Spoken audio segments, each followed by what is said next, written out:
Alright. Good afternoon, everyone. My name is Phil Gallagher. I run ThrabenU University. Today we're going to continue playtesting some of the stuff that I was testing earlier. So yesterday I went on a really hot tear with this streak. I got a 5-0, or excuse me, with this deck.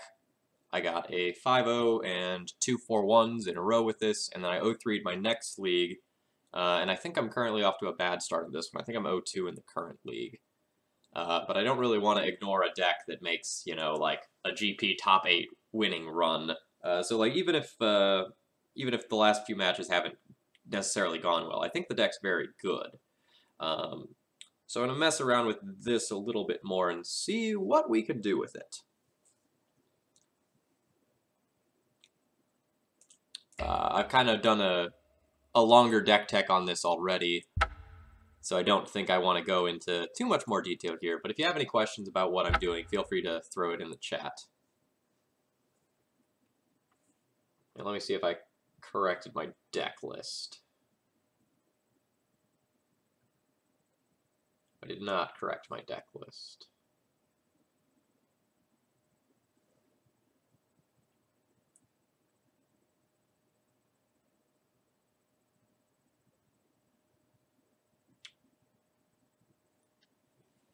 Where do I have his deck list? I have his deck list on a source. I can just copy it from there.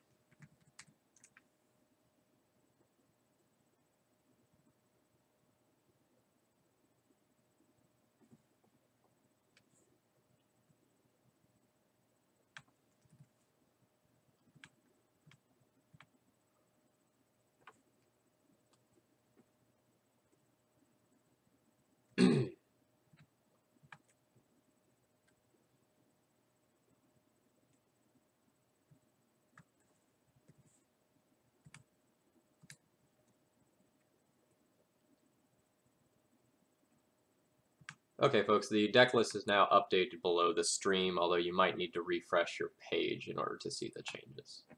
I think I got beat by variance. I mean, my Grixis Delver opponent in this league did draw Hotter Than the Sun with, like, double Grim Lavamancer opening in game 2, followed by, what was it, like, Young Pyromancer, Deathrite Shaman, second Young Pyro Delver? So I'll agree to that to some extent. And the weird Pseudo-Miracles deck that I played against wasn't the best matchup either. We kind of got by both Vendilion Click and Containment Priest together.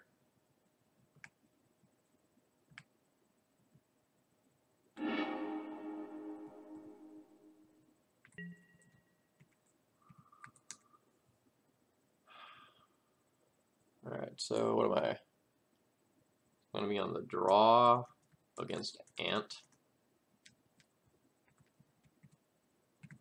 This hand's not good.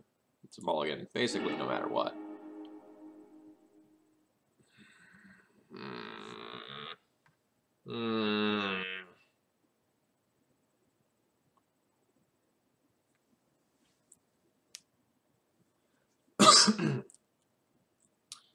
If I spike land, this is good enough. If I don't spike land, this isn't good enough. Like, turn 4 Wingmare, that does nothing against Ant. I'm so dead by then. This is better than the average 5.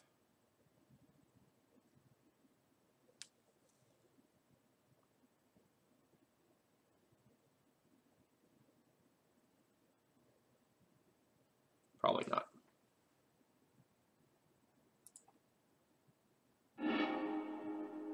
This is the best hand so far.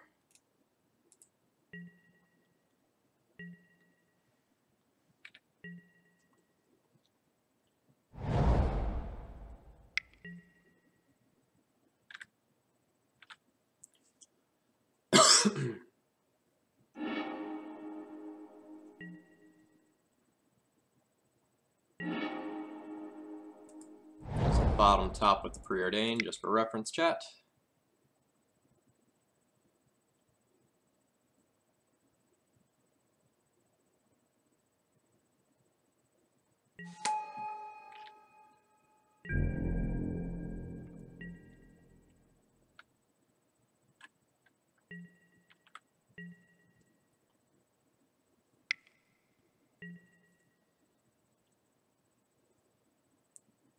Assuming I don't die here, I will get to port my opponent to help buy 1 turn to get to Wingmare.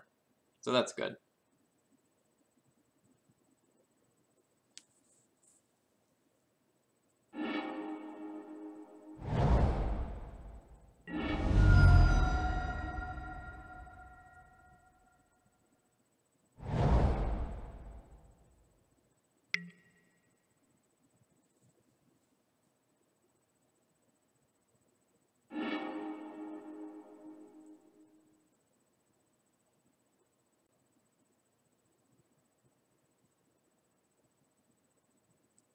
Well, good thing I didn't have Thalia, but instead I have Thalia's little horsey.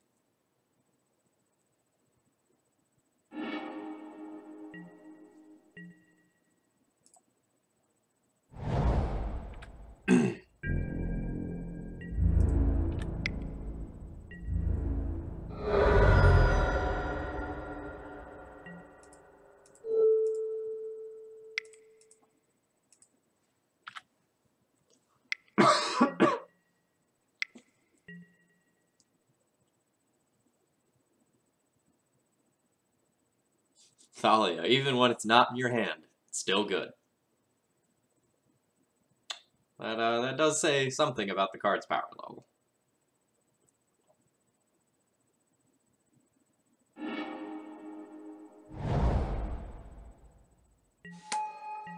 Okay, yay! Not dead!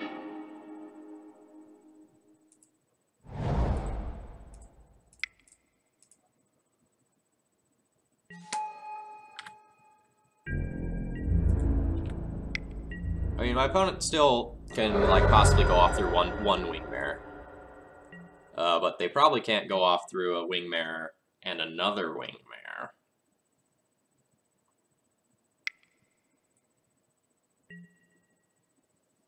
So my next turn is probably, like, cast Recruiter, get another Wingmare, wasteland their Trop. That's scary.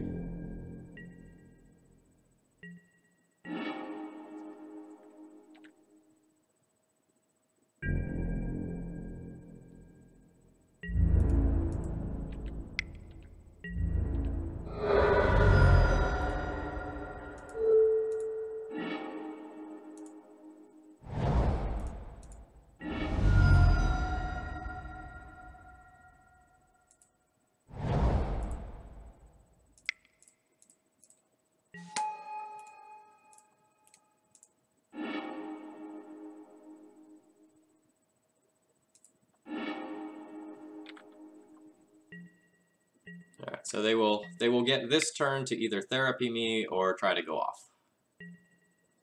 Okay.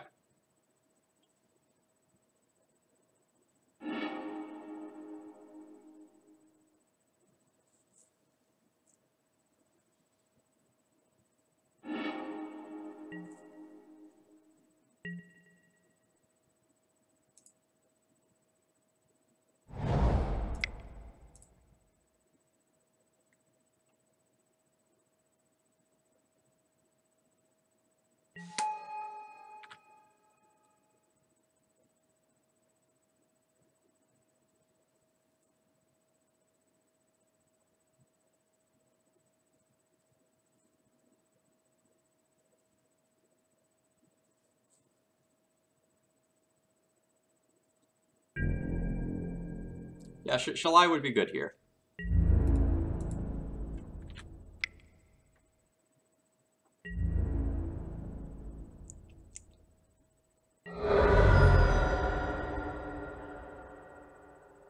I mean, though, honestly, my board is probably good enough to just win. I have my opponent dead in 2 turns. I'm porting them, they have to play through a Thalia attacks. It's very unlikely that they could win. But if they draw another, like, black source, you know, it's possible that, like, some sort of, like, Dark Writ into Cabal Writ start could get there. Especially if they have, like, another LED. That would be devastating.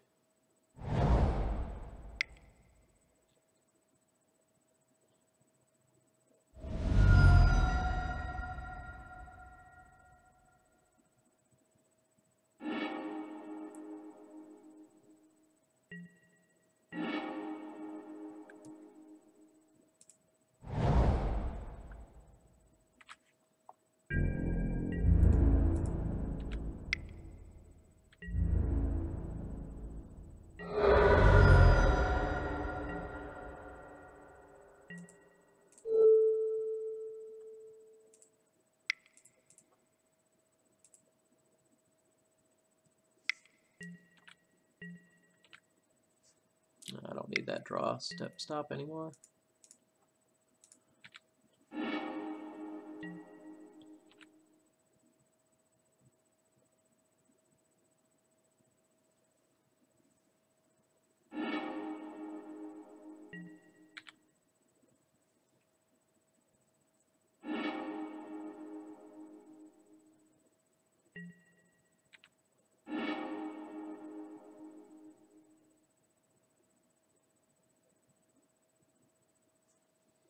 Storm is 1, 2, 3, 4. Storm is 5. Storm is 6. Storm is 7.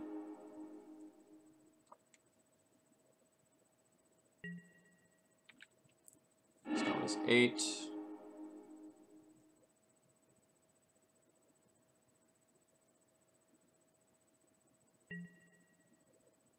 Storm is 9.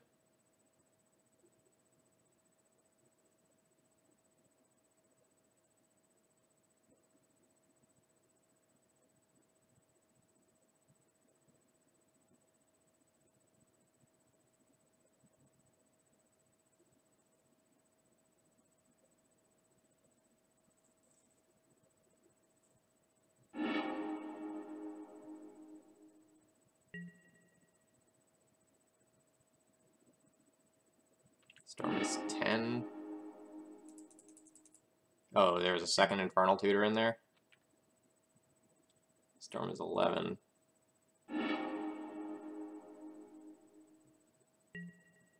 So that's for 22, so I can only go up to 21. That's unfortunate.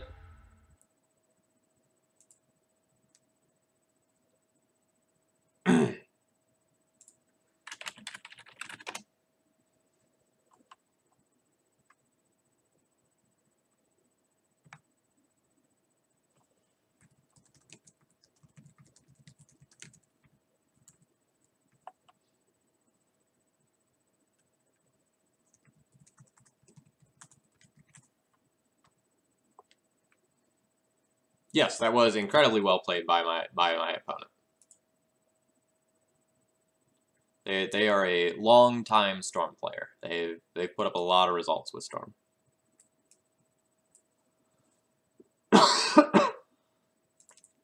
Alright, so P and K out. Swords of Plowshares out, and then I kind of like end up with these awkward numbers for like what else I want to do. I might end up like bringing a Crusader in just as like a random finisher, and then like trim a Jitte. I think I'd like trim the Jitte in 2 Stone Forges before.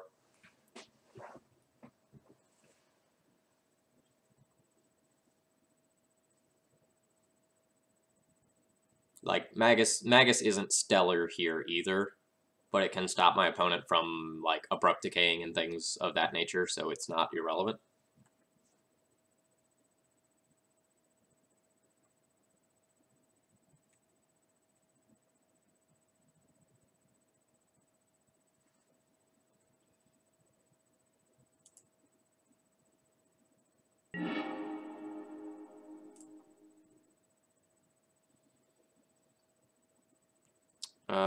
This hand does literal nothing unless I draw a land. I'd rather find a hand with any, like, 2-drop Hate Bear, or the ability to cast one of the 3 drops.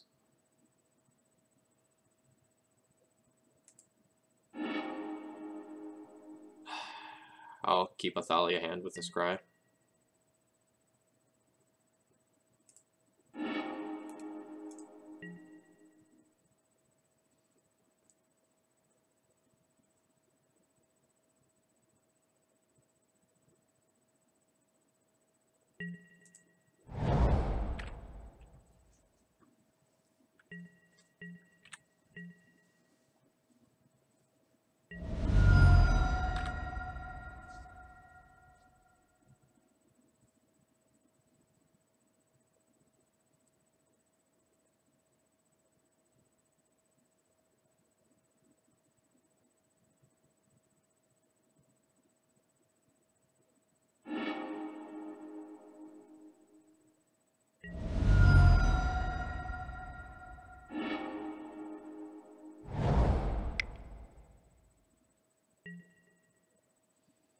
Okay.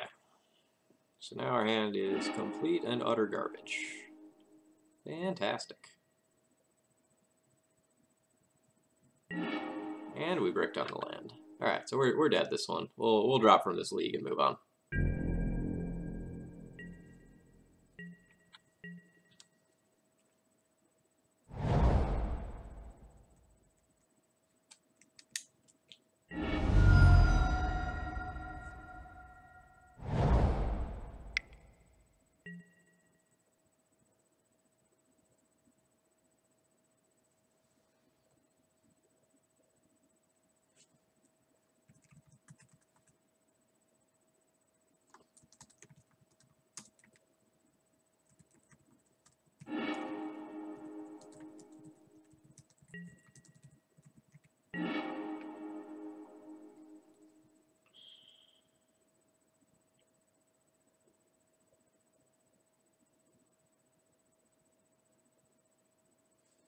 I'm not going to wasteland my opponent.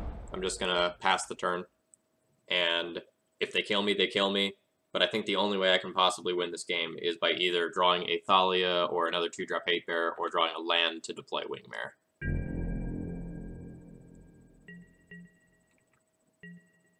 I accept my fate if that decision costs me.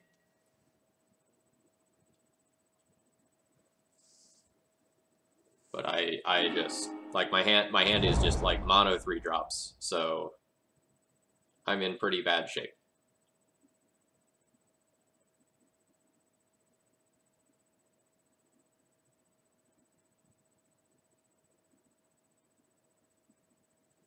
Like, if I wasteland my opponent, it probably hurts me more than them. Super rewarded. Get in here, Thalia's pony.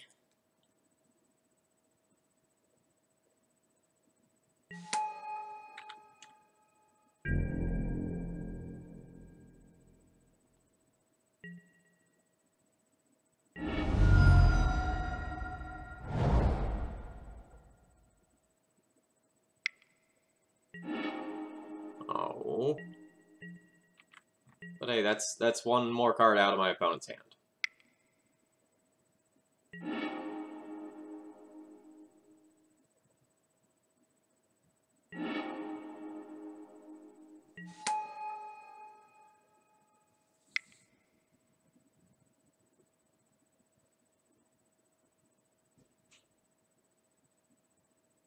This is not a kill yet. Ooh. They're doing the good old risky kill. There's no win condition here yet. There's just mana and a few cantrips.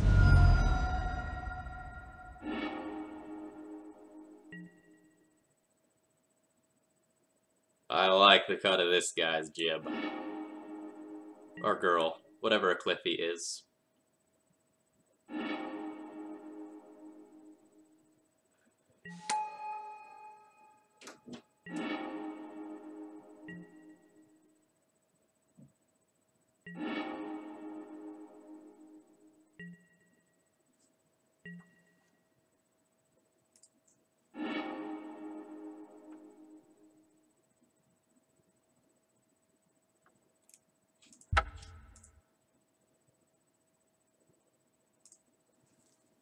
Alright. That was rough.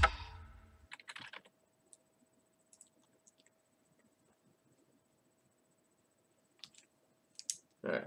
So quick math. So I went 5-0, 4-1, 4-1. So that's 13 wins. And in that I took 2 losses.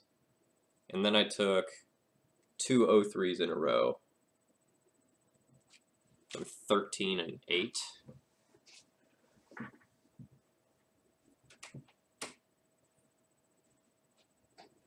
What's that percent?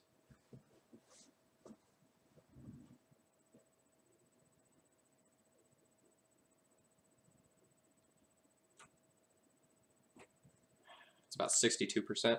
Okay. So we're still in an acceptable range.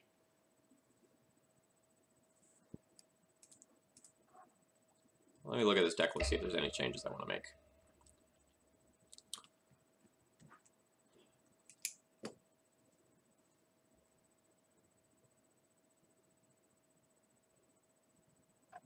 If I made a change, I would want to have one more card that's decent against Delver in the main deck.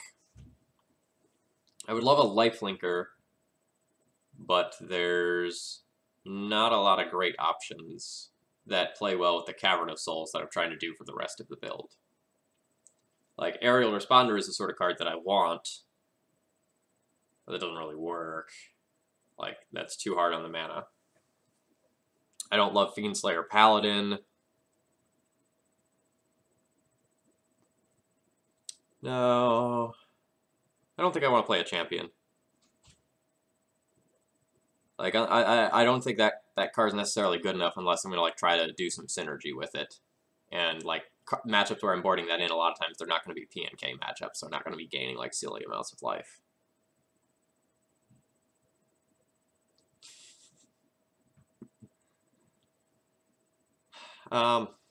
Maybe I'll...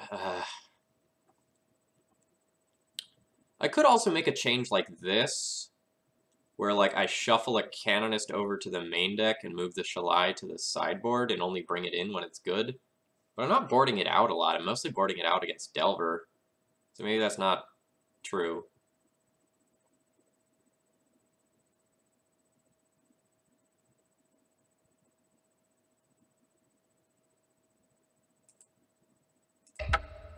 Yeah, whatever.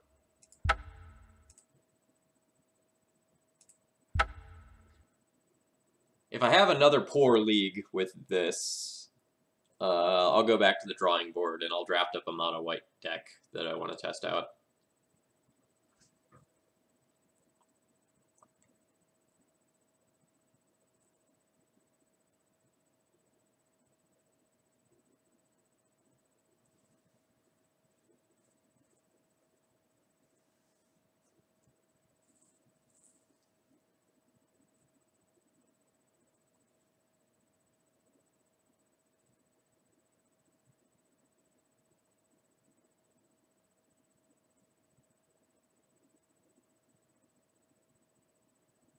Magus hasn't stolen me a lot of games recently.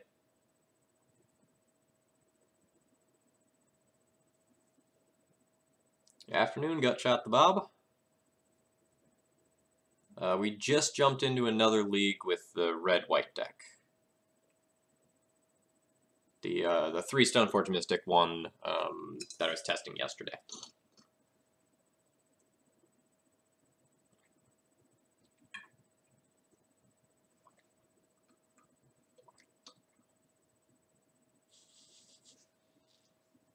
You could run Shalai and Bant Deathblade, so your true name can have hexproof. That is correct. That is something I could do. And if we were playing it in that shell, we could get green-green to actually activate its ability.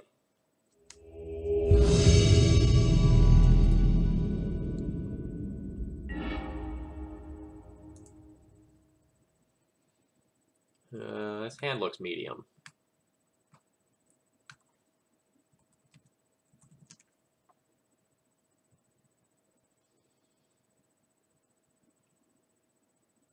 Opponent seen way last year on Blue-Red Delver. I guess I'm not throwing this back because it starts on a Mom and has all the mana to cast a PNK. I have Revoker as a generic disruptive card, but this hand needs help. This is very close to a mulligan blind.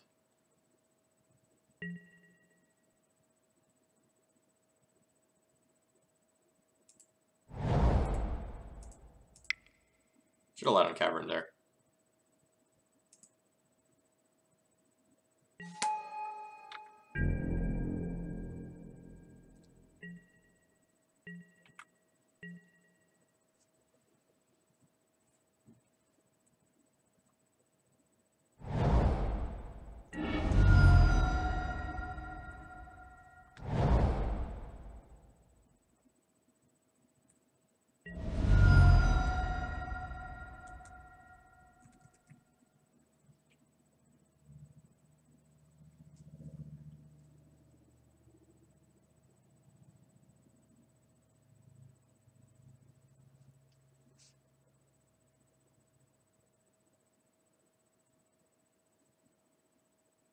I would love to see an indication as to what deck my opponent is playing, so I know what to do with this Revoker. Because as of right now, I don't know if I want to, like... Well, it's probably not going to matter because my Revoker's probably disappearing. But I don't know whether or not my opponent is some sort of Delver deck, or whether they're... Oh no, they got rid of P and K. This is probably a Delver or Pile deck, in which case I just, like, put Revoker on the Delver Shaman.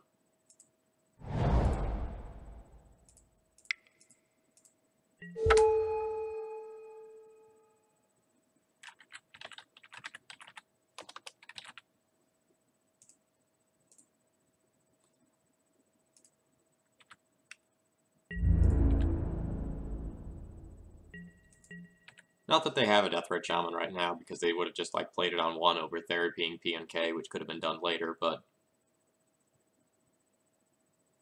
Death Red's still a jerk, still a problem.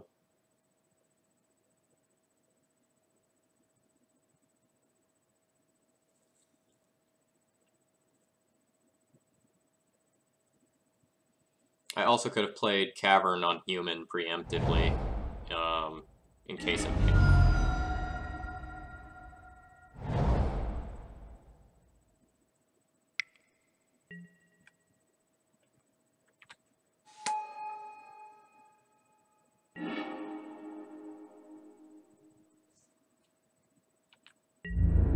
100% will offer that trade, and my opponent is not going to take that.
'Cause so that Delver theoretically should be set up to flip next turn.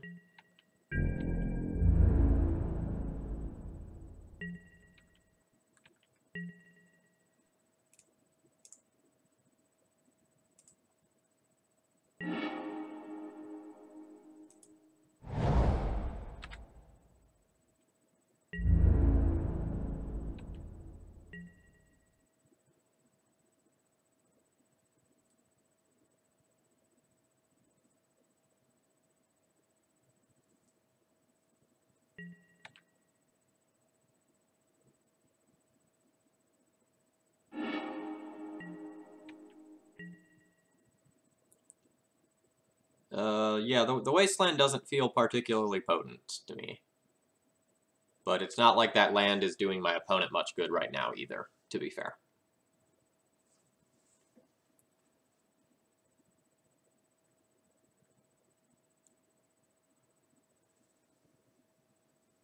Ooh, excuse me.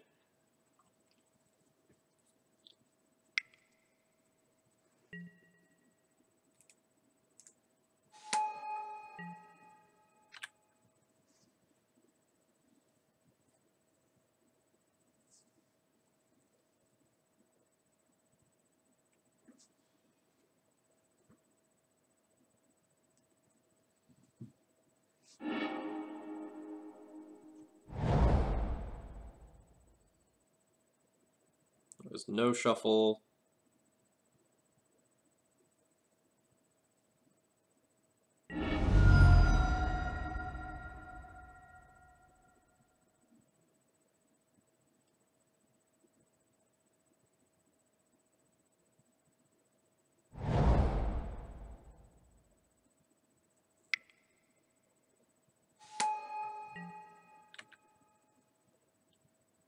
No, Alexi, this is just a regular league.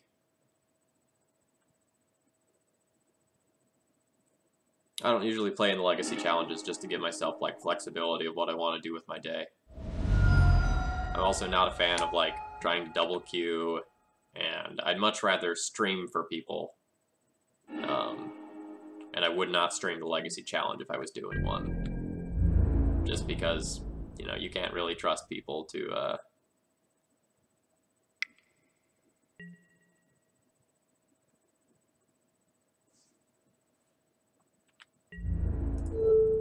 Alright, well, I'll bite. My opponent has Pork Bolt, so be it.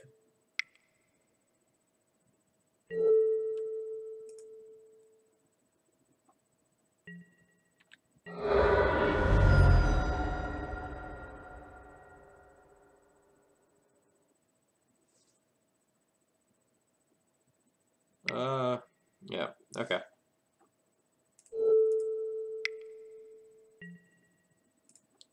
That's fine, right? Like, Fork Bolt just trades for a Mom, and I got rid of the Young Pyromancer. Anyway, Heavenly Thunder. We haven't had a great day, honestly. Ooh.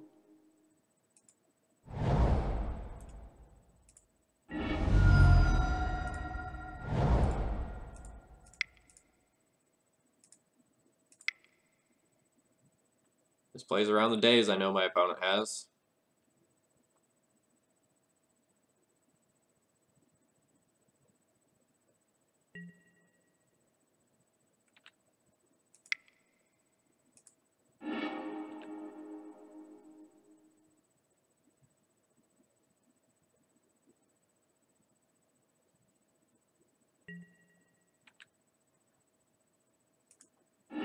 That's unfortunate.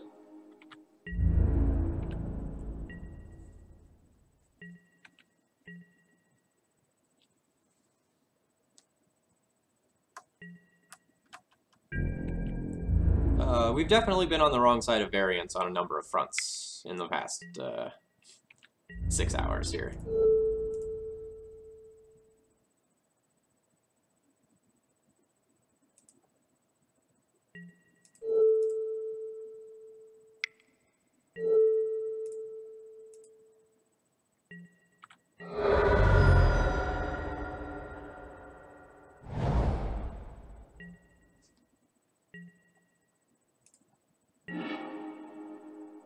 That's the sort of thing I mean.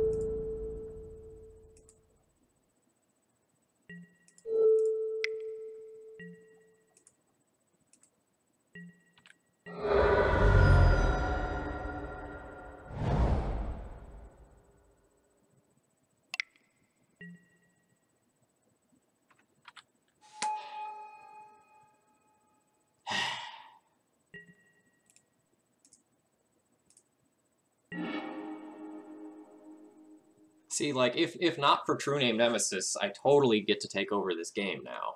I just can't beat the True Name. Because I'd have the line of, like, Recruiter the Guard for P and K, and get there in that facet. And now I can, like, Recruiter the Guard for P and K, so I don't die to board, take 3 from the True Name, and then have, like, an out of draw.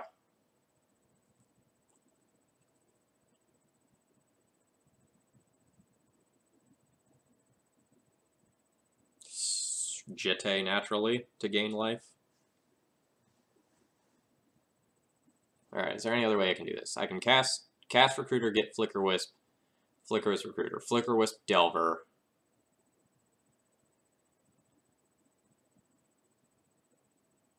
No, not Flicker Wisp Delver. Recruiter, get Flicker Wisp Recruiter. get Stoneforge, get Jitte with that, and then if I draw land, I can connect. That would work. Right? Because it would be 2 for Stoneforge, 2 to play, 2 to equip. Yeah, with a land, that would work. If I go Recruiter, get Flickerwisp, Flickerwisp Recruiter, get Stoneforge. Yep, okay.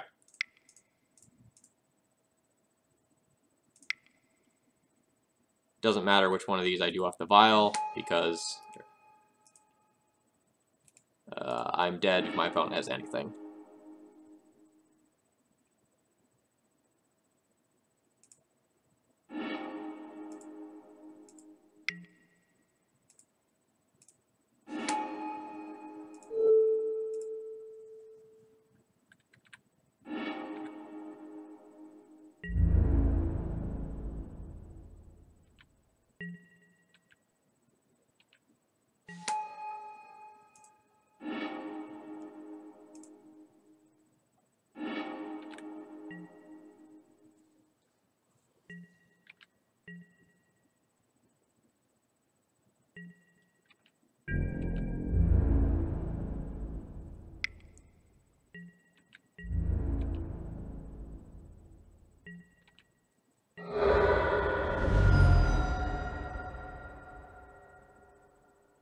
Oh, my P&K was also in the...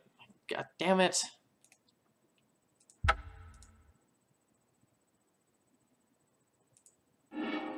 Okay, was not getting there. My P&K was also in the graveyard from the beginning of the game, for the record.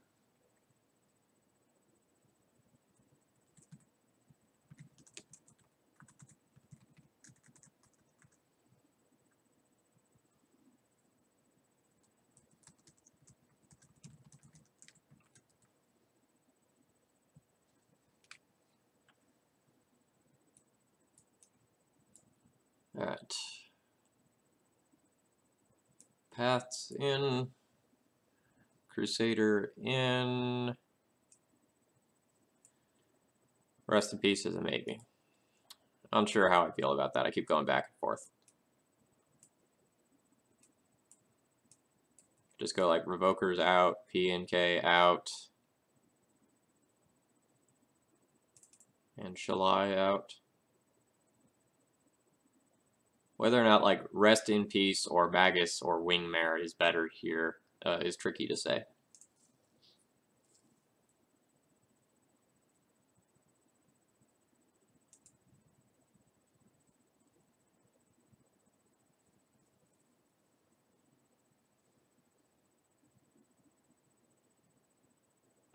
Go for a gut shot, the Bob.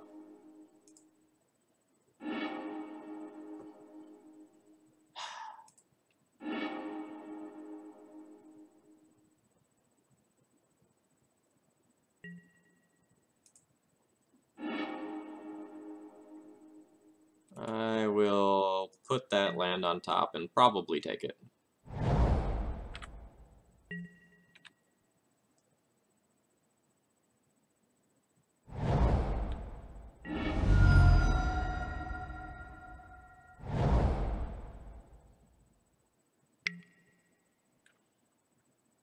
Yeah, I'll take that land.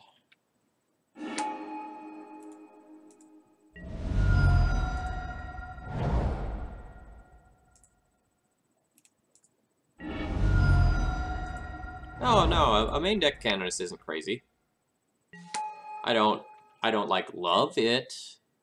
Like, I especially don't love it when I'm playing a whole bunch of Wingmares and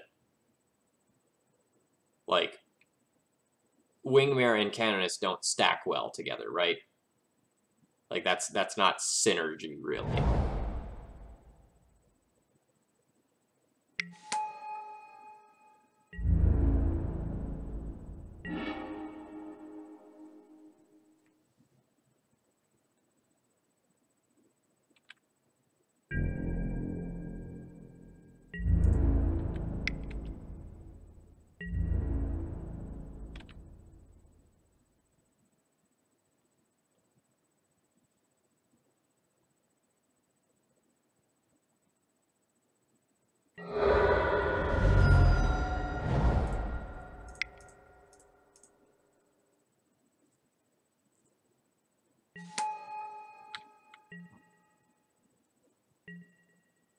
in before full forked bolt, and I just fucking cry myself to sleep tonight.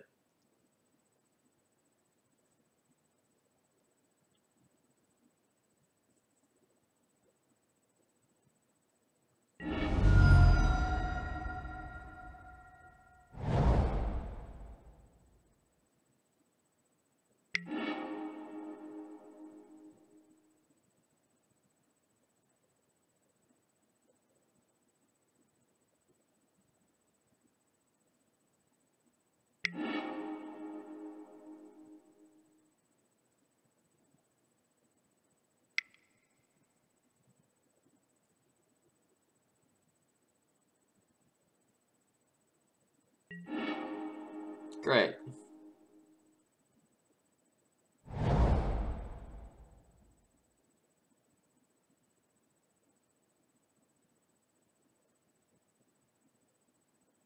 Fork bolt is usually a 1-0 too. Let the record show.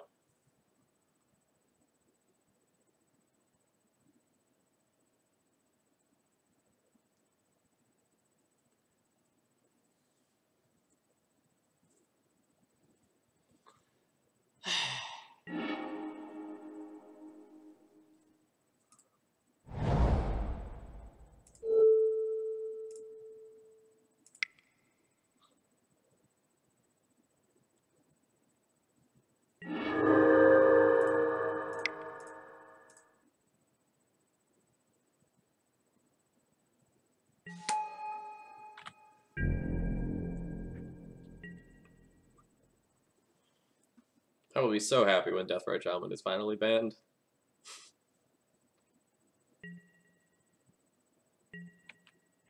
Like, one of the best possible starts I can imagine against a Delver deck is being on the play and going Thalia into Wingmare.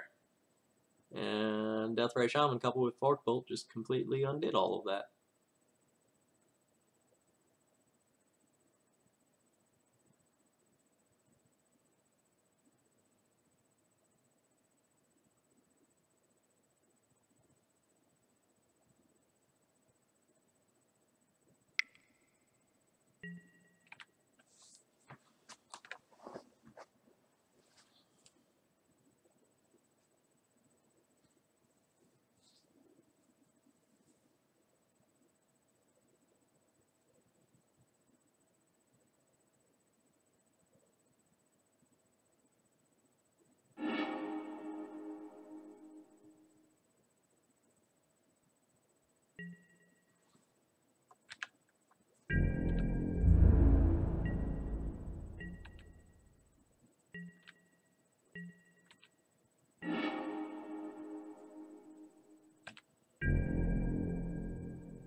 Doesn't really matter what I flicker. I don't need to flicker anything.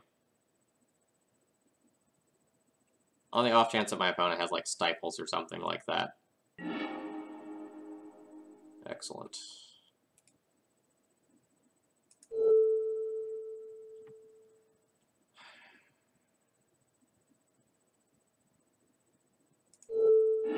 To finish that thought, on the off chance that my opponent has, like, Stifle as his remaining card, I don't really want to, like, target one of my own lands and have it just disappear forever.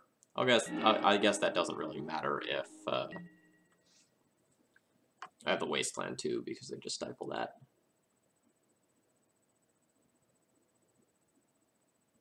What would it take for you to join Anna Voltson and register Deathrite Shaman and Brainstorm? I don't know. If no changes were made to the ban and restricted list by, you know, September, maybe we'll talk. But, like, I cannot see any possible world where everything that is currently in Grixis Delver remains legal for that long.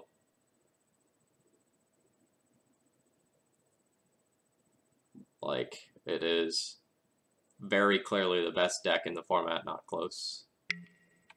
And it is just like warping the entire format around it.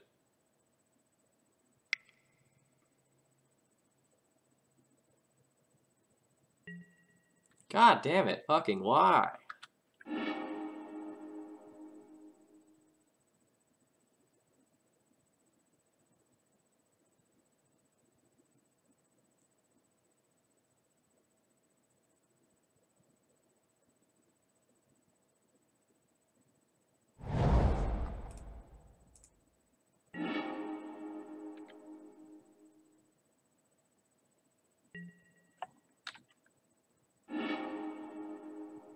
Alright, well that does something.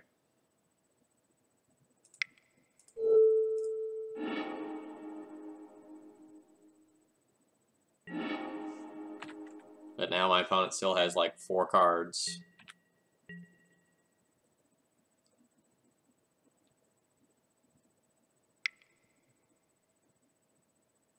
Gurmag Angler. Awesome.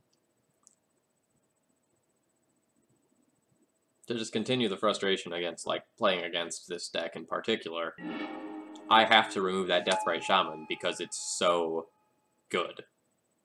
And then the real threats come down and I'm out of removal spells. But I absolutely can't let that let them untap with that Deathrite Shaman, because if I do, they can go and cast like a True Name Nemesis or just continue to drain me with it.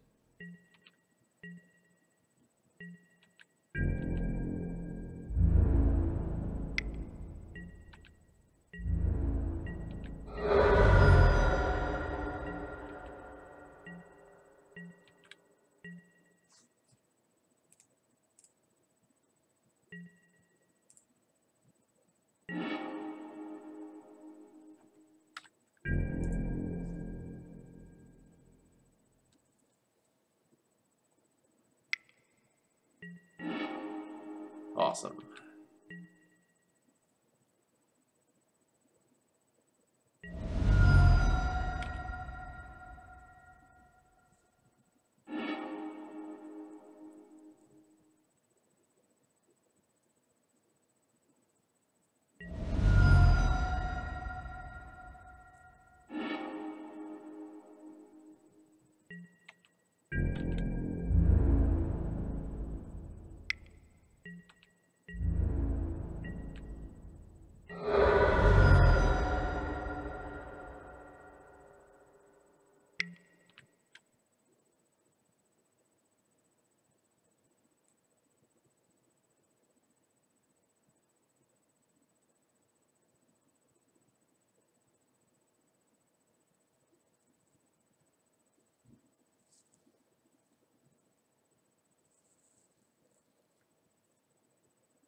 If you could only choose one, ban Deathrite Shaman or True Name Nemesis, Deathrite Shaman.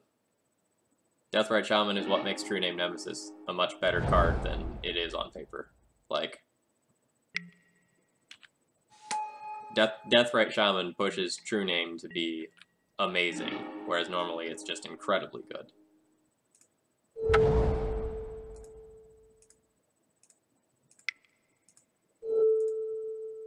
Like, a turn 2 True Name Nemesis is just absurd against any fair deck in the format, and just is extremely difficult to race.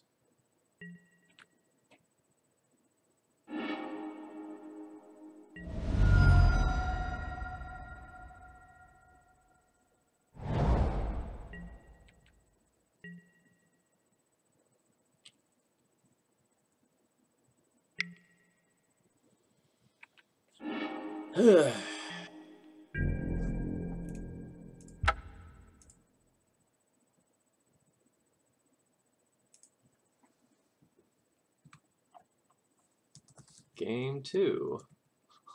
Lost to Forked Bolt and Marsh Casualties.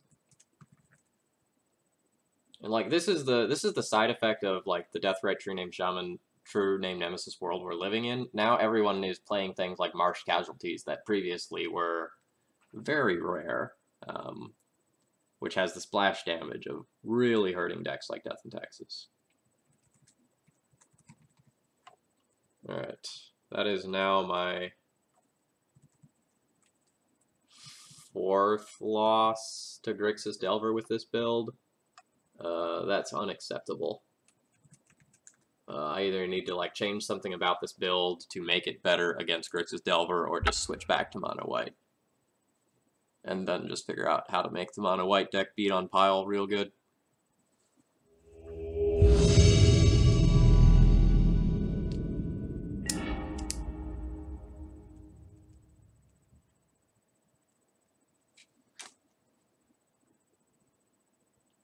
Oh, this was the scumbag fucking ghost from yesterday, right?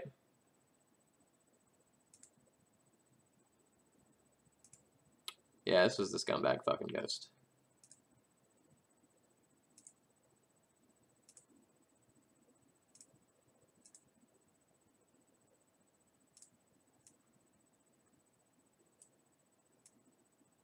Don't ghost. You hurt the community.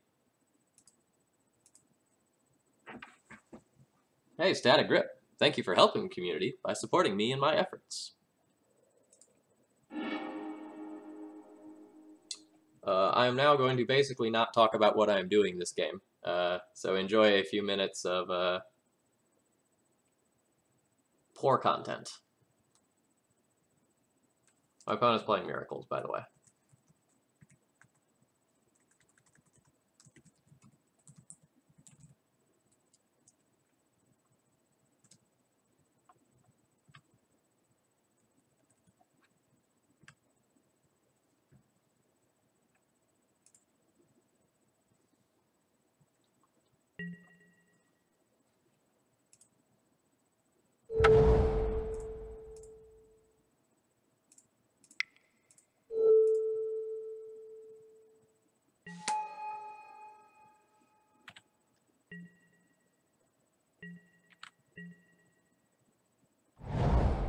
Yeah, we can talk about things other than the game.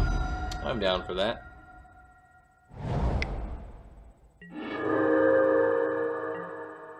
Yes, Coldstorm, 100% positive he was ghosting previously.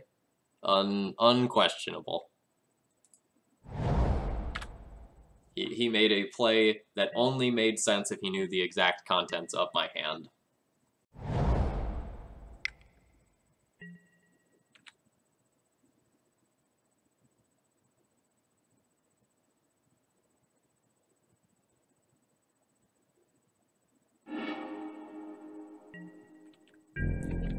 And I don't mean like there's any possibility of him making that play, like a play, the play that he did if he was not ghosting me. It was an absurdly good play that looks terrible in every way based on all knowledge from the game.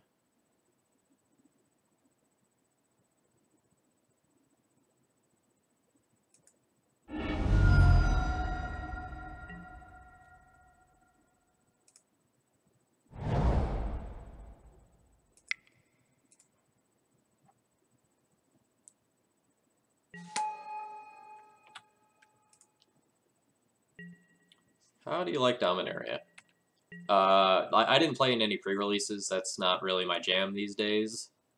But I do like a lot of the design space that is being explored by the cards. I think it's fun to have like powerful legendary creatures at rarities other than rare. And it looks like there's going to be some fun decks, and it looks like there's some cool draft archetypes.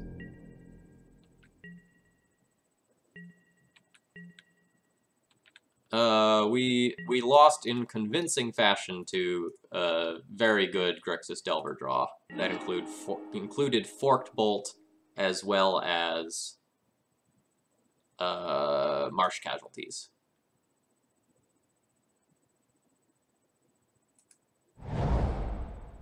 Basic Plains, don't tempt me when I'm being hateful.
Opinion on the new Legends border.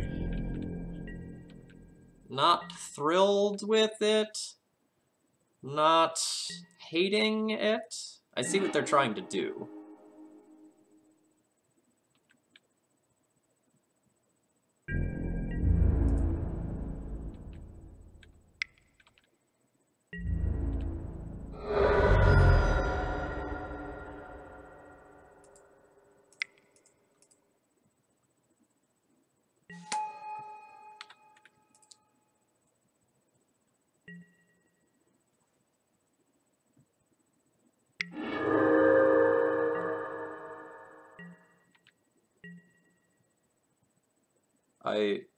I hope the new Legends border looks good on cards that are meant to use it.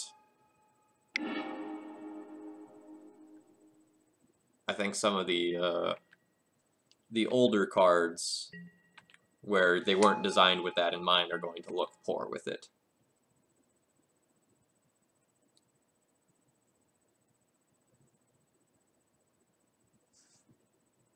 I also kind of think it makes some of the cards blend into the Moto background a little bit too much, but you can't see what I'm doing with my hand right now to demonstrate that, so that's irrelevant.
P&K is great.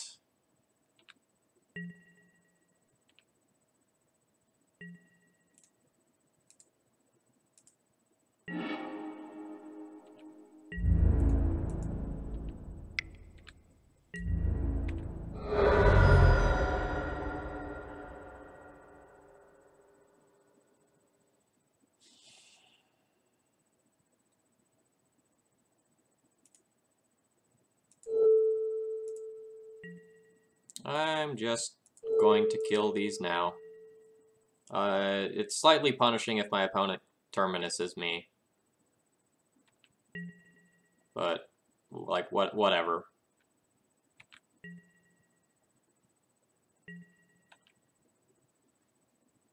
They get 2 looks, and it's blind.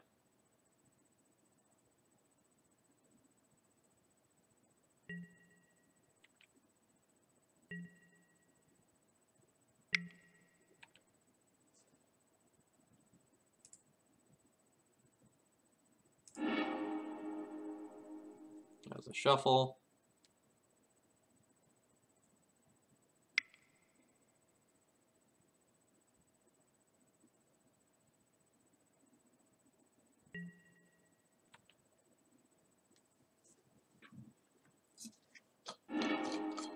There's a shuffle.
Okay. Did you hit Terminus as your top card? Of course you did.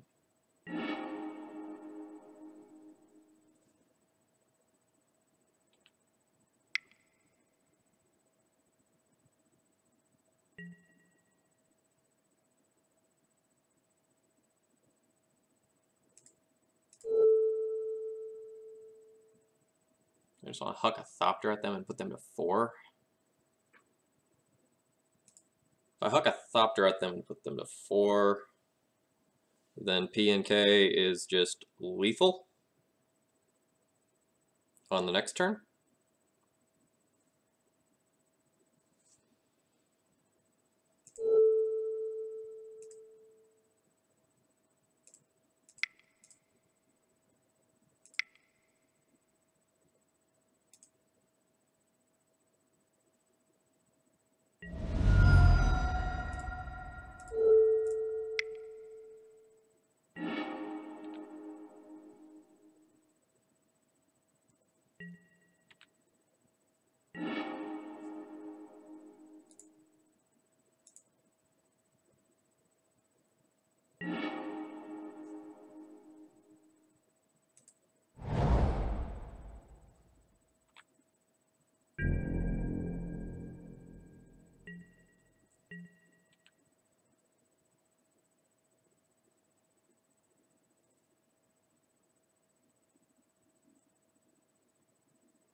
That's a force of will to graveyard.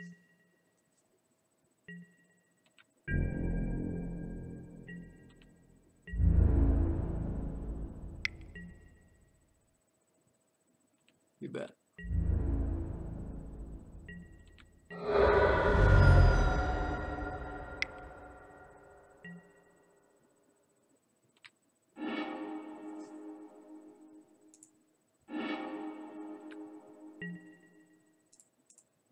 Hey, opponent. Fuck you.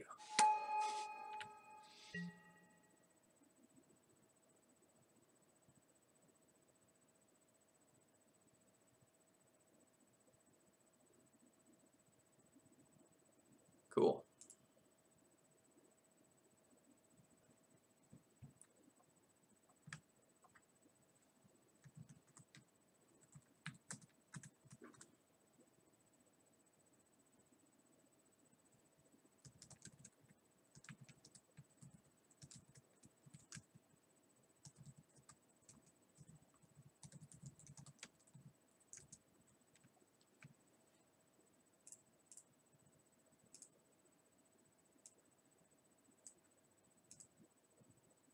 Pardon the purple for a moment.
I mean, I'd really prefer not to have to make things specifically for when I'm playing against people who want to cheat, but, like, if that's the case, I will. This is just the... Yeah, it's the same guy from yesterday.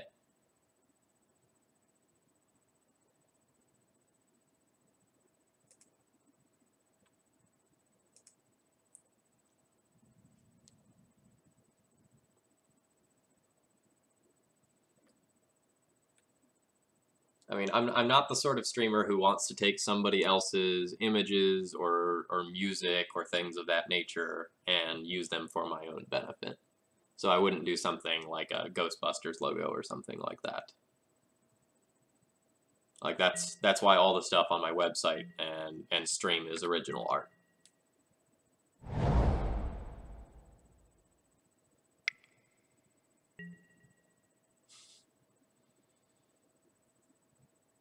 A fake hand loaded with mana tides is pretty good.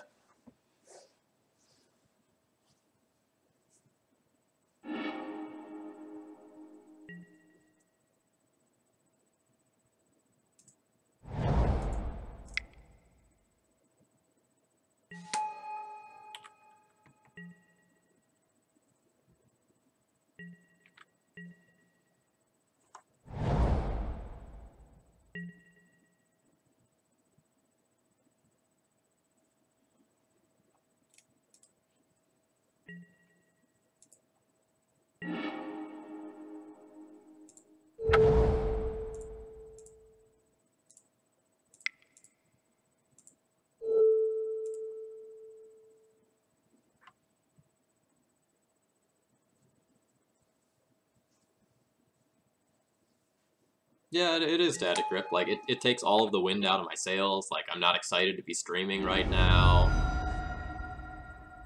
And, you know, before this match, I was pretty pumped, so that's what's going on.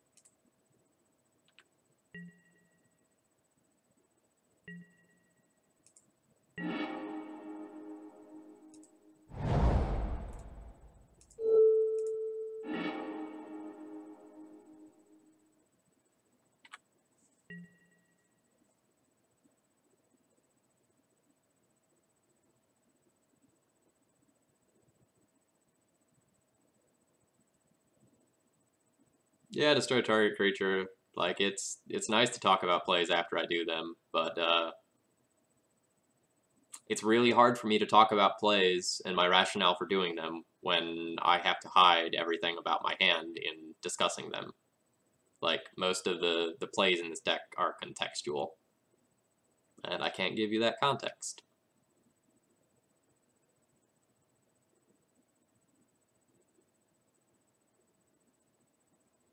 Yeah, there is nothing you can really do about people ghosting you. It's something that you have to accept as a streamer, and it's something that, you know, in no way, you know, in no way gets back to them in a bad way. There's no reporting feature. There's no need for a reporting feature. It's just feel bad.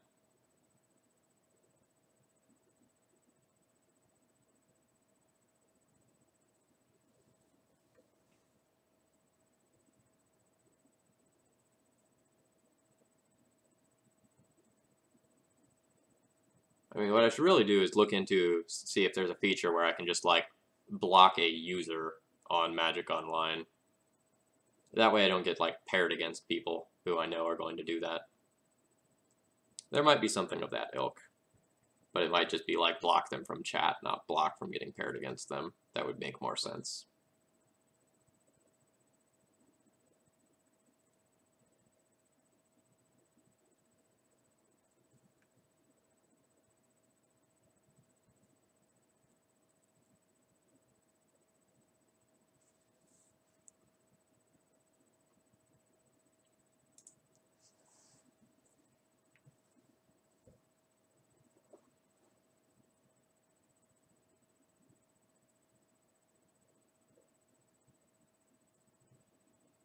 Alright, opponent going and doing something scummy over there. It's taking a long time. Who knows?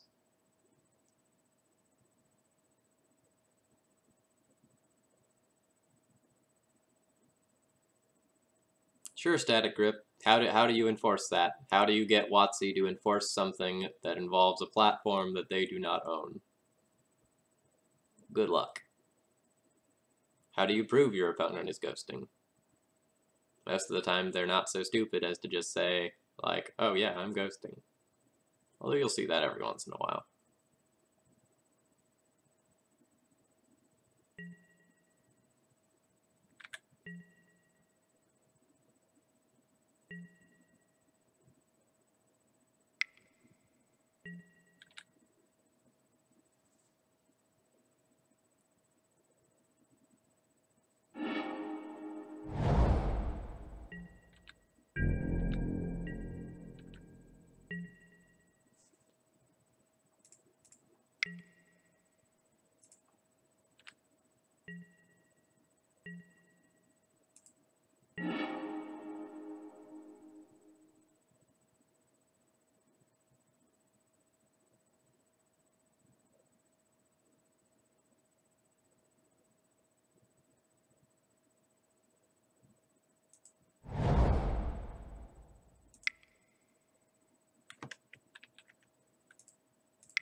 Okay, let me talk about the last couple of turns here.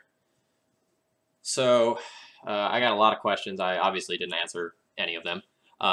Did I want to wait until I could protect that with Caracas? No, I did not. I just wanted to pressure my opponent as much as possible. Because I was going to be able to kill the Mentor, leave my opponent at 4. If my opponent manages to Terminus or Supreme Verdict my board away, I get to put in Revoker, and that's still the 4 points for lethal damage.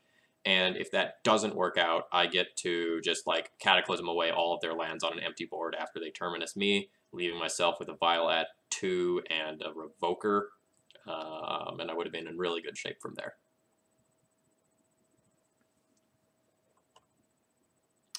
So that was a super interesting game of Legacy. I wish I could have talked to you a little bit more about it, but, you know, c'est la vie.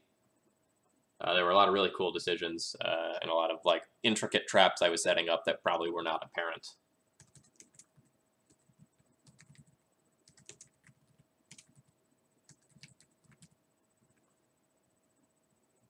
Shalai was really good there. Probably better than it looked from your perspective.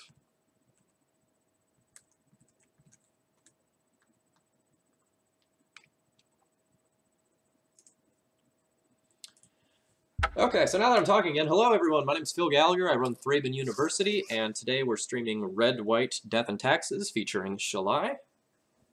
And we're 1-1 in the current league. I think this deck list is pretty good. I went on a wicked tear with it yesterday and started out, what, 5, 9? I started out 13-2 with the deck list, and then today I've bombed out of like 2 leagues in a row with it. So we'll see what we can do.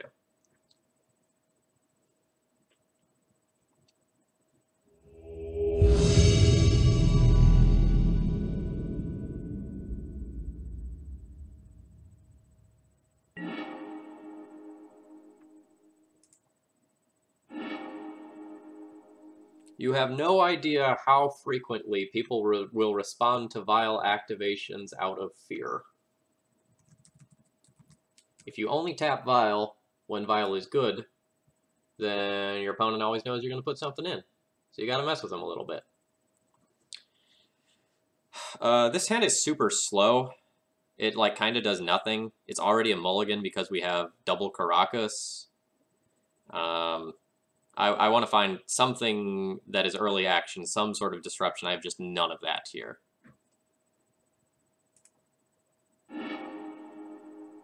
Good God. Not Phil's day.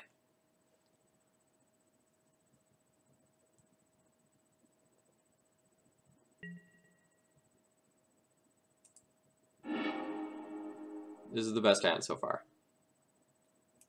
And I will top that despite not wanting another colorless land. It's something to do.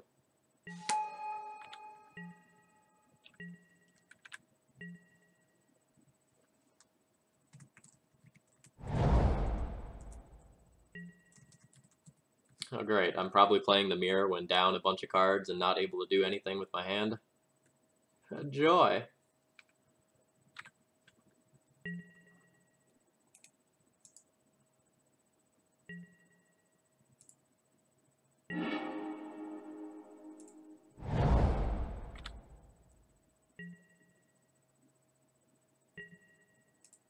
So let's say you have a Vial on 2, right? Like, a Vial on 2 can represent Thalia, it can represent a Revoker, it can represent a Spirit of the Labyrinth. Like, you can coax things like Brainstorms out of your opponent that you might not be able to do otherwise.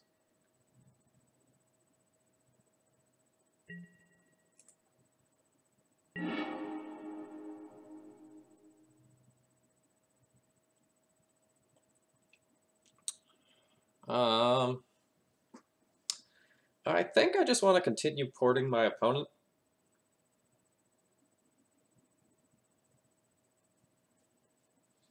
If I port my opponent again, I can Violin Stoneforge, get Jitte, tick Vial up to 3, cast Jitte, my turn, put in Wingmare, and then go for Equip with Evasion next turn and make it harder for my opponent to use the Swords to Plowshares to disrupt me. Whereas if my opponent has the Swords to Plowshares right now and I like put in Stoneforge now, I can end up putting myself into a really bad situation where my opponent goes and they put a Stoneforge into play or something like that. So I'm just gonna port.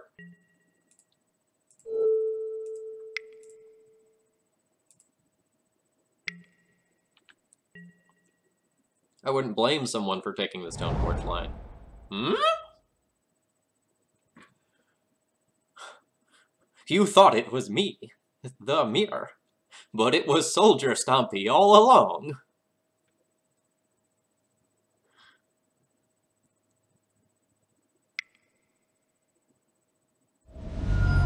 Yeah.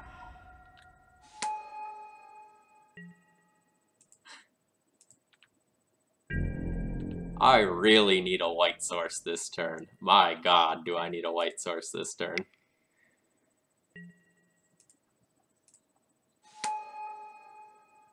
This game likely spirals out of control if I don't hit a white source.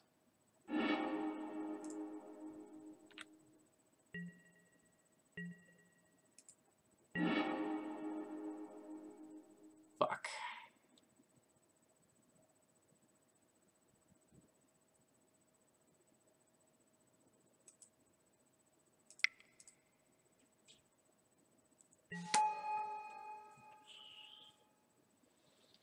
Alright, chat. What am I doing with my life? I can Magus to shut off their lands, but their lands don't matter a lot anymore. The Preeminent Captain does most of what they need it to do. So I think I'm probably better not Magusing this turn, putting in Wingmare, and hoping that they don't have the fucking legacy staple that's unbeatable, Aerial Responder. I think that's my correct line.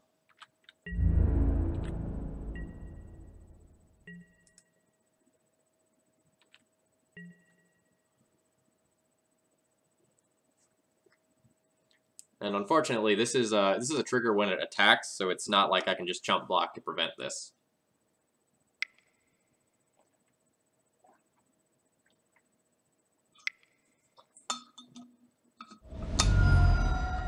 Oh, fuck me.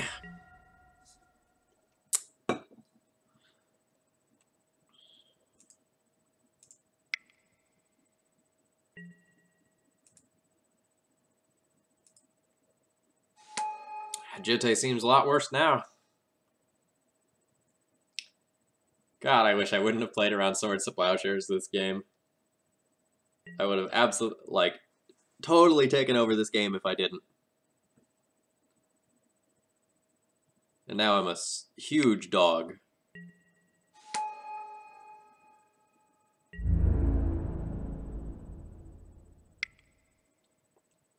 Alright, how bad is it?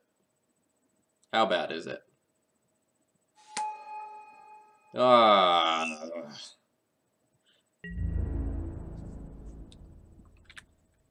As an aside, I don't really think Captain of the Watch should be in this deck. It's only good with Preeminent Captain, otherwise it's basically unplayable.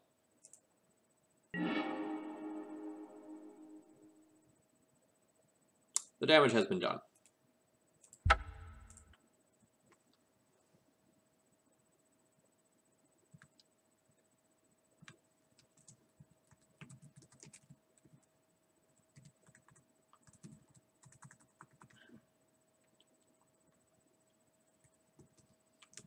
Alright, game 1 loss to Preeminent Captain into Captain of the Watch.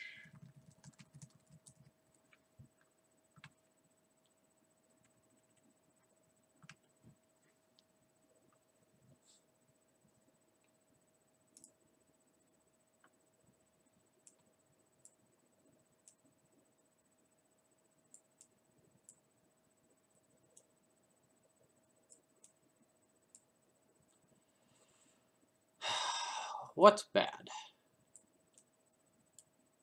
Thalia's pretty bad. What can I revoke? I can revoke artifact mana, and that's basically it. And revoke Chromox. That's pretty bad. Wingmare is also not great, but it flies. Magus is pretty bad. Maybe good enough to keep.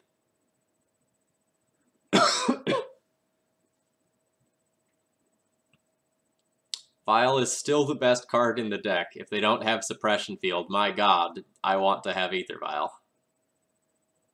Like, I'm not going to put out cards as fast as they do, so Vile lets me play catch up.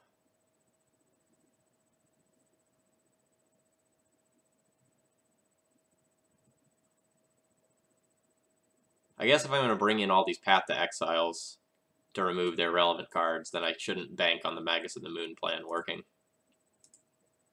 Oh no, not Sort by Color.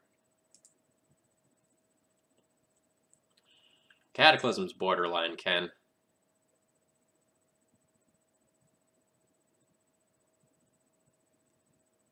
The issue is that in a lot of circumstances, they can go and do something like, I'll keep a land, a Chrome Mox on white, and a Preeminent Captain. Oh, that doesn't really work out, right? There are going to be other times where the board stalls and there's infinite soldiers and it's super awkward, but I think I need to run something like this.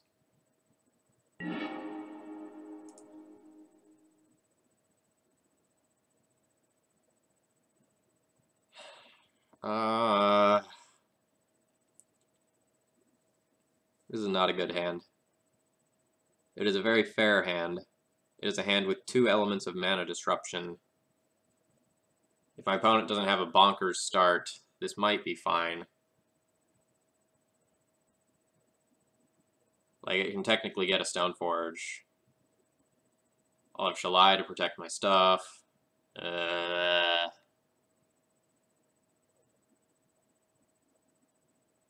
keep this. Like, notably, it doesn't have fetches, so a turn 1 suppression field isn't going to knock me off of all of my mana. Am I going to test Damping Sphere? Yeah, I'll play some Damping Sphere at some point. My opponent mulliganed. That's good for me. And they bottomed. Probably also good for me.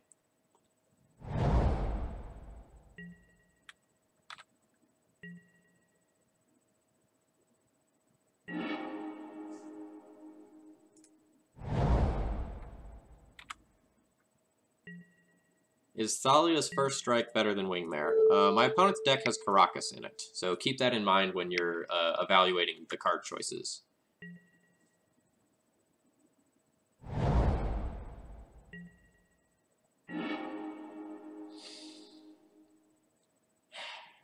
So I could get aggro here, but I think I'm pretty clearly in the control seat right now.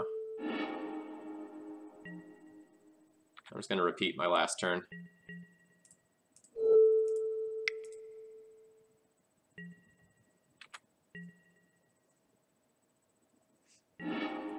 Ooh, yeah. So I know they don't have another land. So I can take the risk and just like play a Crusader and then port and wasteland them.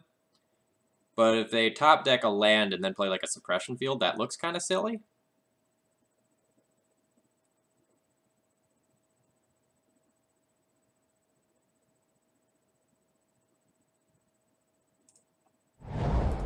I don't really see worlds where I lose if I wasteland them.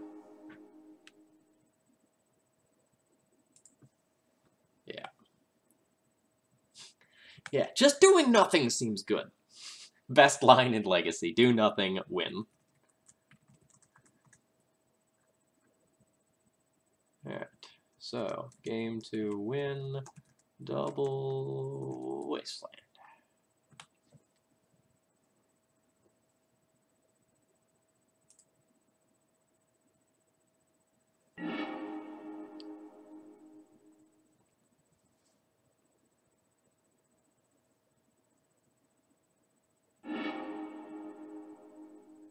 This hand is pretty awesome.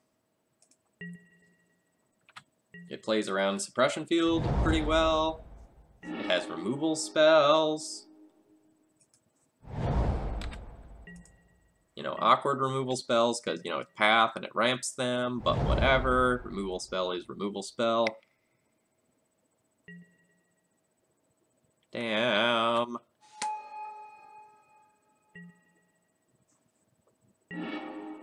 Double damn.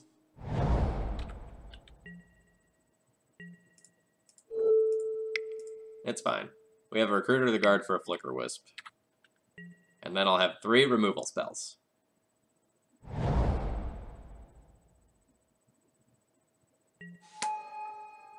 Please don't preeminent captain me, bro.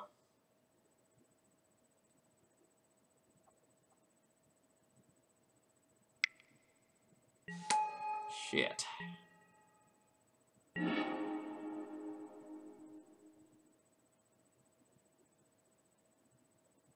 I think it's more important to get my Flicker Wisp this turn, so that my opponent only gets to shit in 1 idiot with preeminent captain.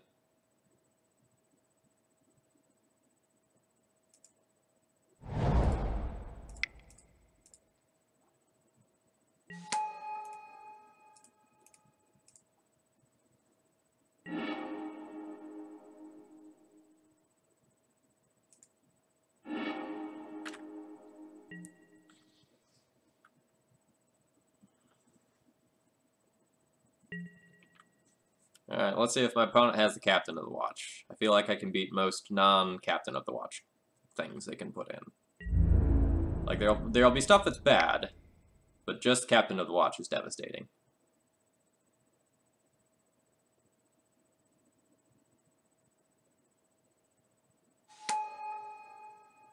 Oh man, if that's the best they've got. Hot diggity dog. I just get to bounce that Thalia too.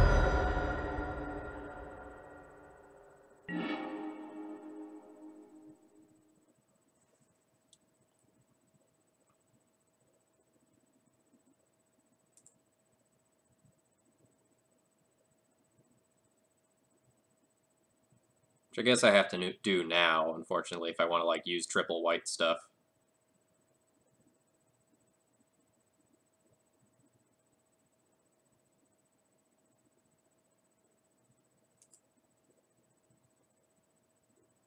No, I guess I don't have to bounce the Thalia, right? Like, if I bounce the Thalia, it just comes right back with preeminent captain on the attack. Or they just, like, recast it. So I can just, like, play port and not get rid of a thing. And then crap removal spells everywhere the next turn.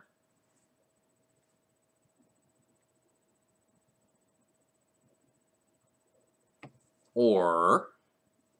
Alright, well, I'm gonna poke with Recruiter.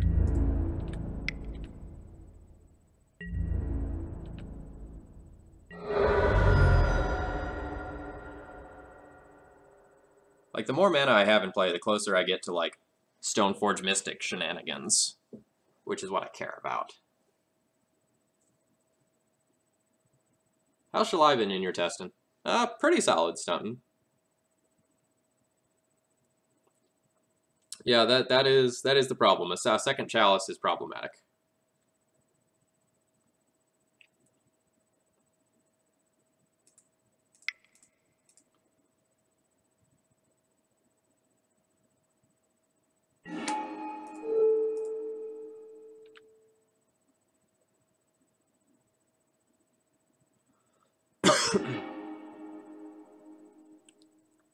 So,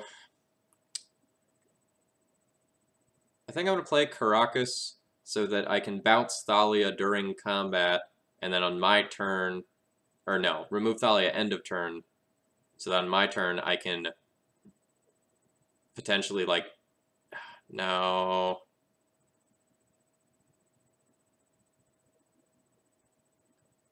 Yeah, so on my turn I could, like, path to exile the preeminent captain with 2 mana and cast Stoneforge Mystic, and then bounce a Thalia. Yeah, alright. No bounce a Thalia now.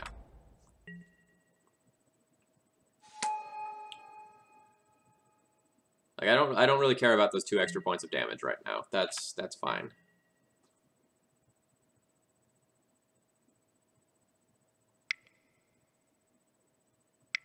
It's just awkward if he, like, suppression fields, right? Or that. There's that, too.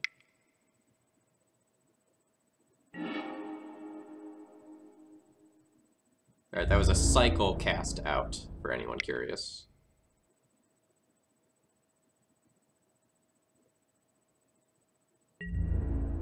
Ooh, nothing to put in. Deal.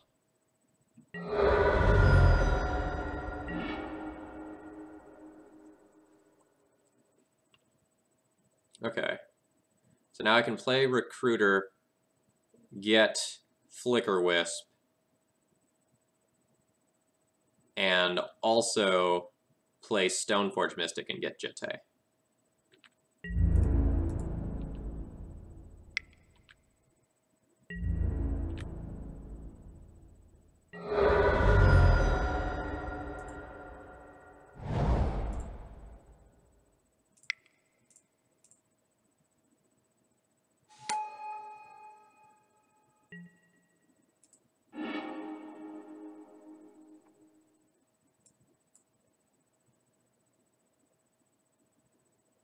Or I could just get Relic Order right now and remove the Chalice.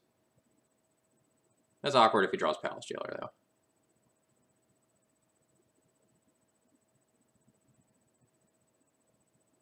Okay, so if I have 6 mana next turn...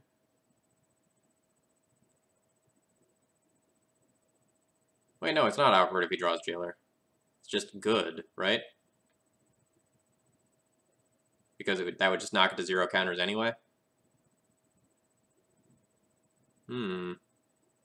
Okay, yeah, that's good. It's not a flying body, though.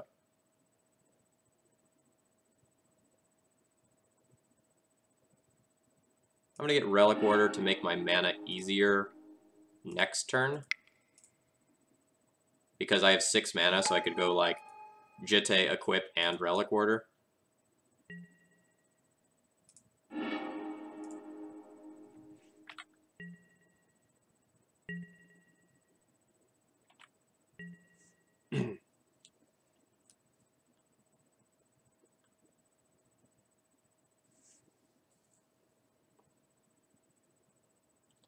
And my opponent scoops it up there. I got kind of lucky in the second game there. If my opponent had drawn a little hotter and had dumped some more stuff in with Preeminent Captain, or had dumped better things in, it wouldn't have gone well. Like, an enlistment officer to regas their hand would have been devastating.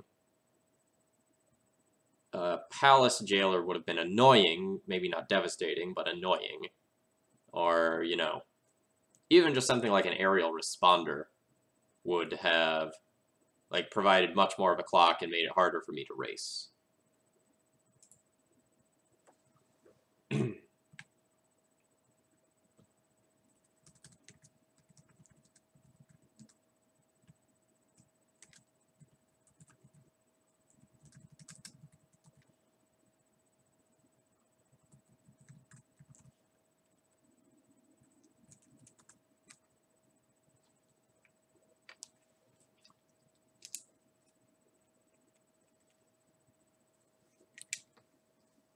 Yeah, Basic Planes. I agree. That game could have gotten out of control very, very, very easily.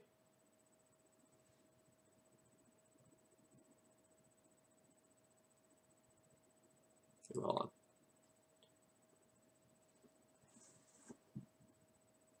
One moment.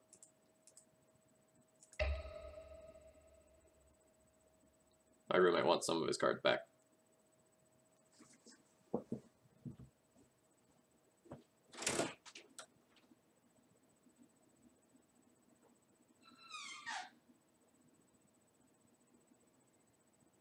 You got a second to get on Moto and grab your cards? Huh? You got a second to get on Moto and grab your cards?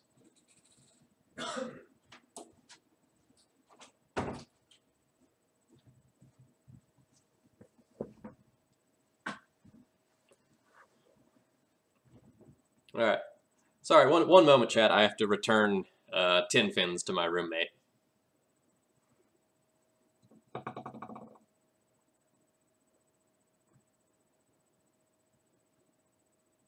Do you think Soldier Stompy is a good deck? I think I don't think Soldier Stompy is a tier 1 deck by any means. However, I do think that Soldier Stompy attacks the format from a lot of good angles and can be quite powerful.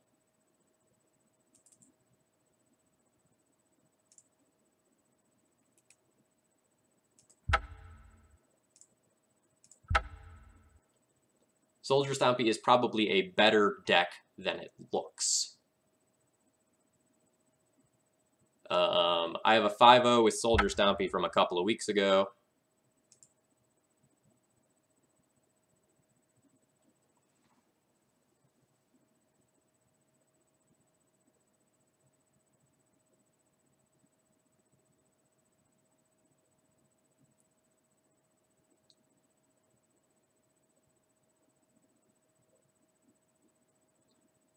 Yeah, so one of the problems with the Chalice decks is that there are consistency issues, right? It's just not always awesome. But like when it draws hot, it is very hard to beat.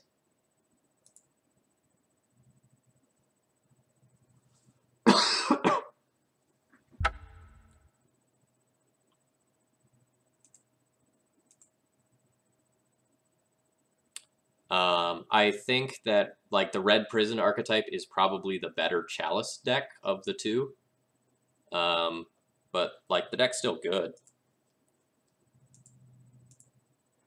I'll probably play around with that on stream a little bit more at some point.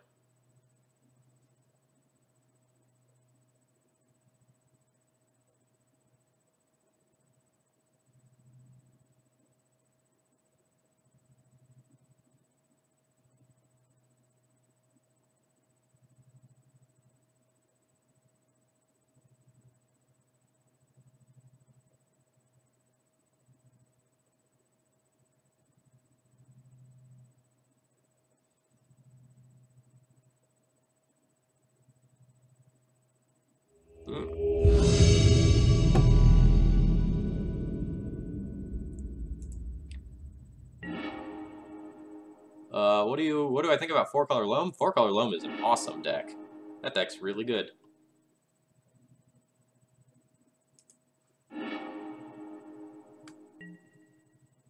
I think 4-color Loam is a deck that has a very high skill ceiling and allows you to play very interesting games.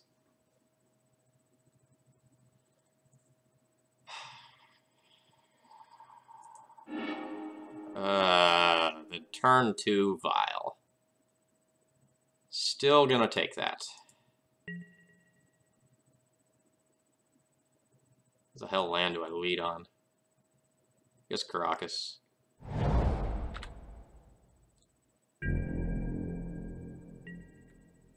I hope my opponent does not open on, like, Deathrite Shaman. My hand gets considerably worse if my opponent has Deathrite Shaman.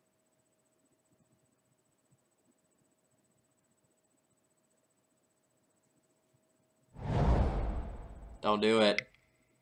Oh, thank God.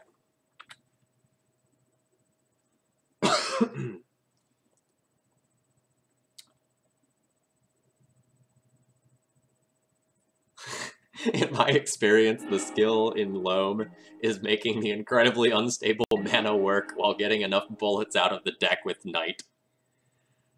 That sounds about right.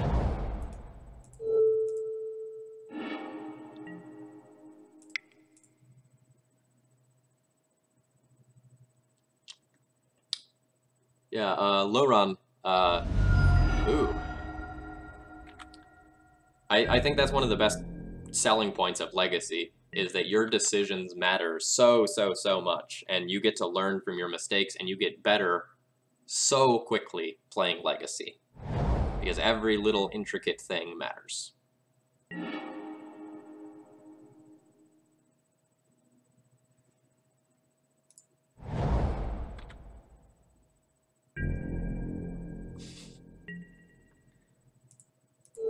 me go ahead and tap this now, so that if my opponent has a Brainstorm in hand, they won't get, like, that value off of it.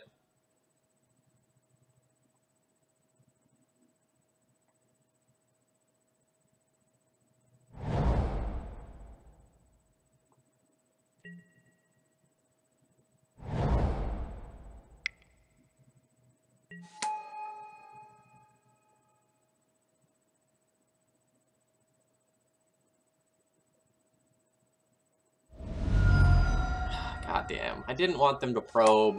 I really didn't want them to probe, because I want to play Wingmare on my turn.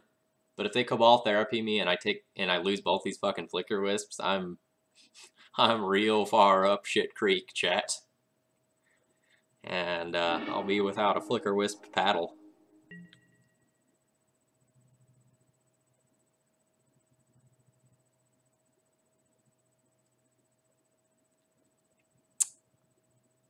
How much am I afraid of therapy?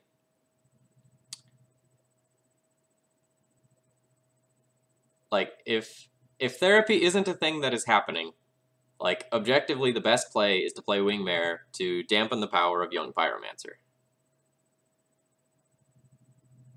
But if my opponent has therapy, they pay 2 mana for therapy, and if they have another land, they get to eat double Flicker Wisp off of therapy. No, I guess it is just better to play the Wingmare, right? Because if I play Flicker Wisp and they hit that land, then they get a Wingmare and a Flicker Wisp, whereas if I play Wingmare, they get double Flicker Wisp, but only if they also play a land. Yeah, so Wingmare is the correct play.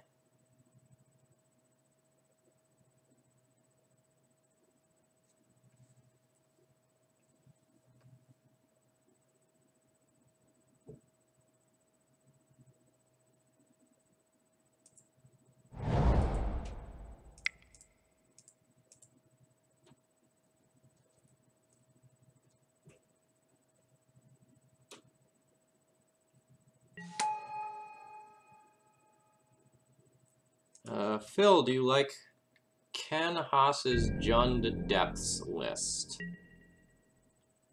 I'm not familiar with that. Like, I'm not familiar enough with it to give you a good opinion on it. Gamer Champ, would you throw a link to that in the chat? And then I'll give you an opinion. I just, like, I haven't played against that deck in, like, I think a month or something like that, so I just don't know.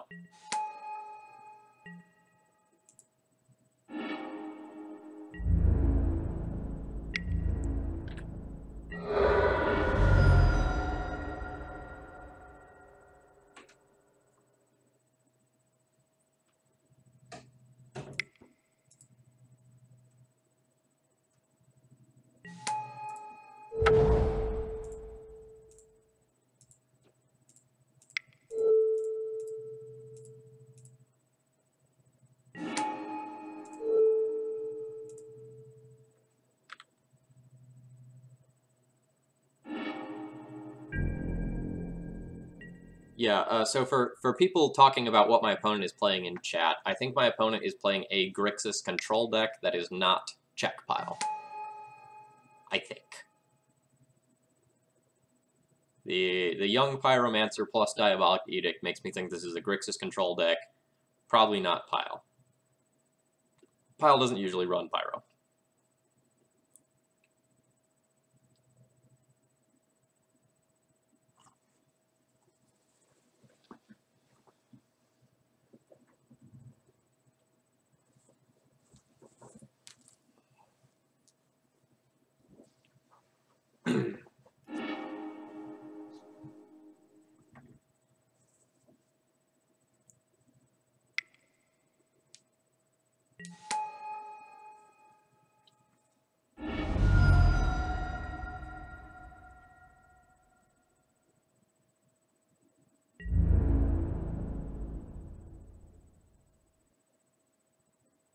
I was gonna say, like, you're not gonna let me take that Pyromancer, are you? Because, like, I will snap trade off for that Pyromancer in a heartbeat.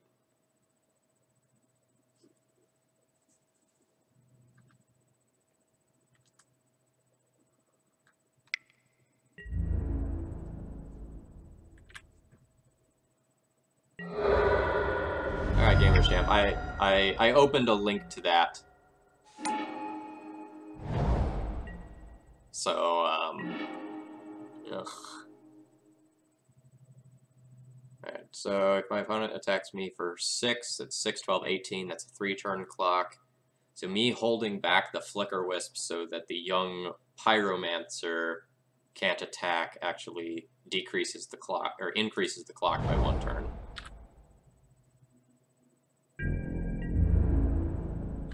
So I will do so.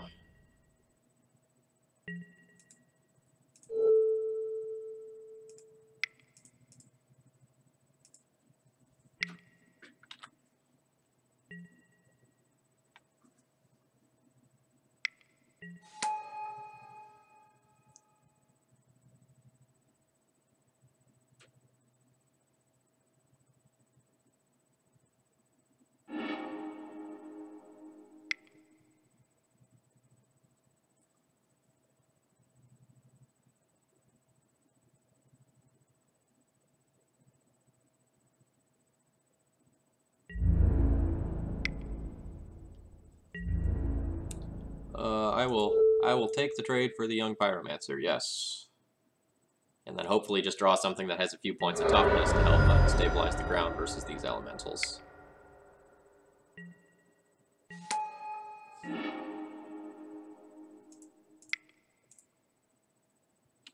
Not quite what I wanted there.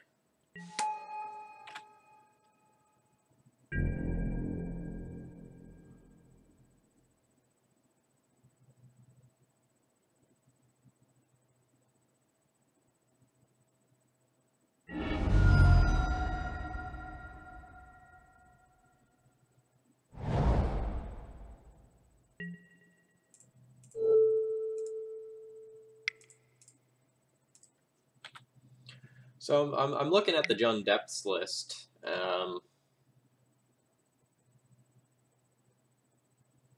I guess my question is, like, what matchups does that change enough that make...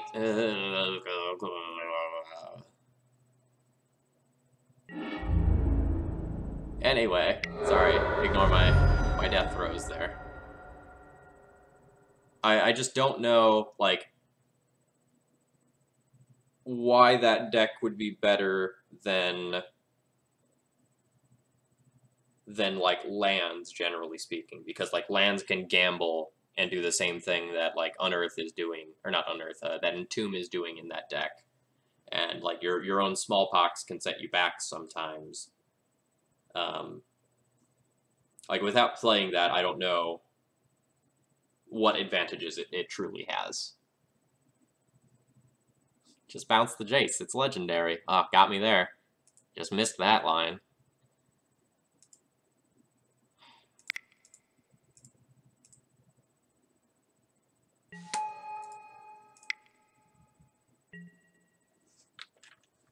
And before someone in chat yells at me for not, like, fetching so that I could keep Caracas up to protect Thalia, Thalia is just going to get bounced by Jace anyway, and I don't want to take 1 more point of damage.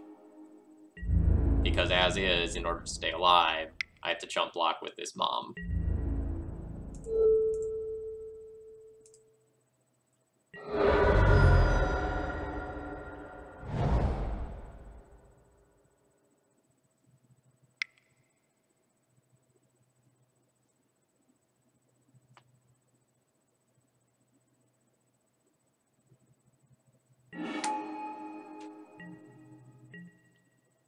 So if I were my opponent, I don't think I would have played that Gurmag Angler to hide information.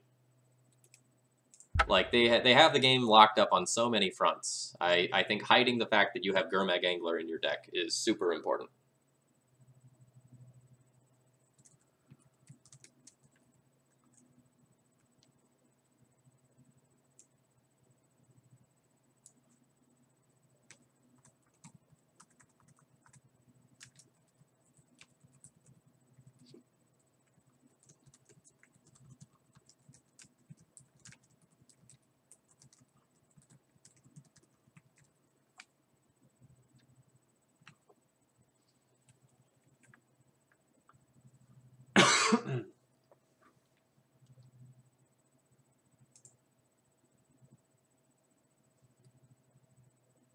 So, like, what card could I play that could beat the Jace and the 5 tokens and the Deathrite Shaman just draining twice? There's a Thalia in my hand, so it has to be one card. Even with, like, Recruiter of the Guard for something sweet. I just don't think that's happening.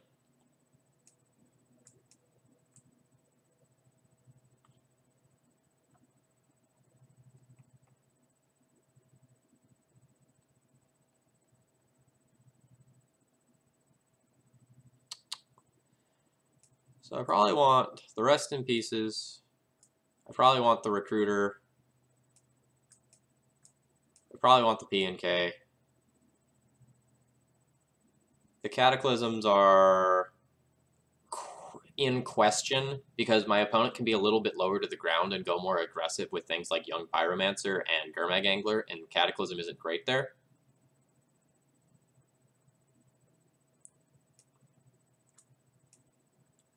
Probably board my Revokers out.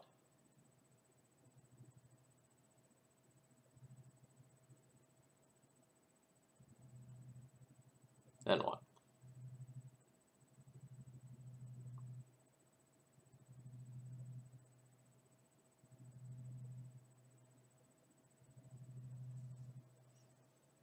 I don't really want to get rid of all of my Swords to Plowshares because, like, your early Young Pyromancer can be a problem.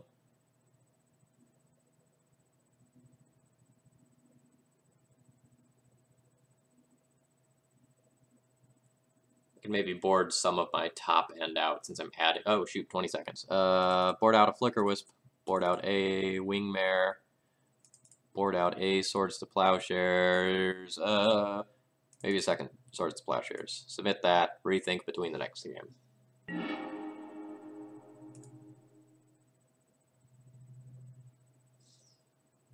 I will keep that.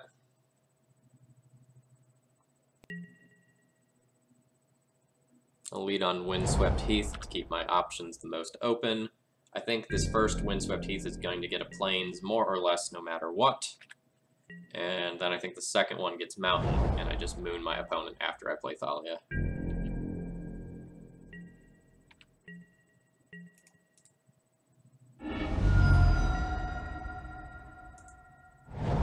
I will take my marginal thinning.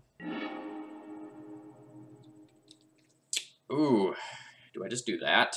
Do I do that before Thalia? Probably not. Oh, it's just so good.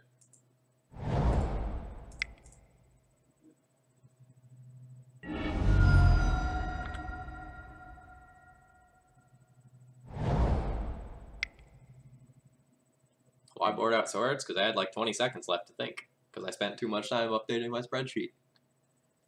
Like, I want some removal spells for this matchup, right? But I don't want to draw a ton.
So since my opponent already has double basics, I'm probably not going to just like slam Magus here. I'll probably wait until I have double white to do that. So instead I think I'll Stoneforge.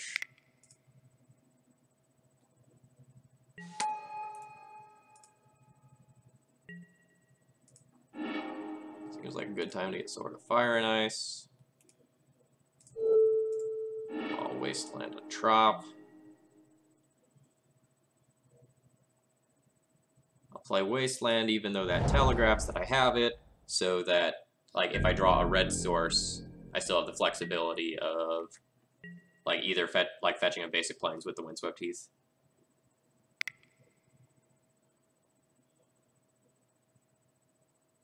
Did I board out Batterskull? No, because Batterskull's not in the deck.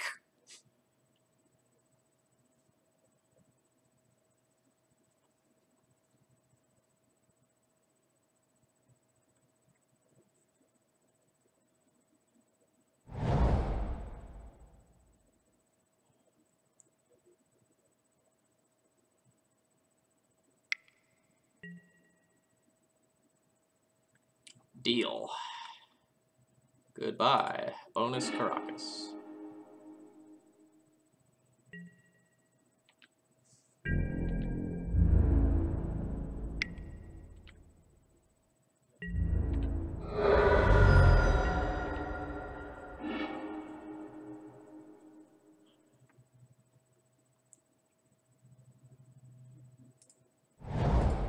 Nice and patient, chat. Nice and patient.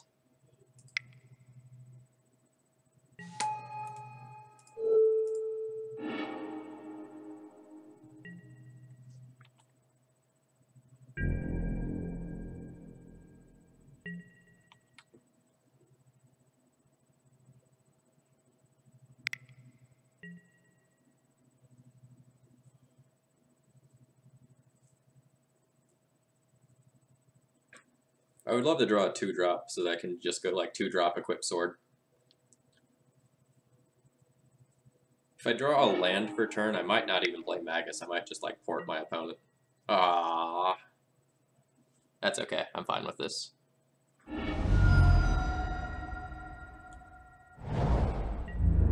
Fucking basic mountain too? Seriously.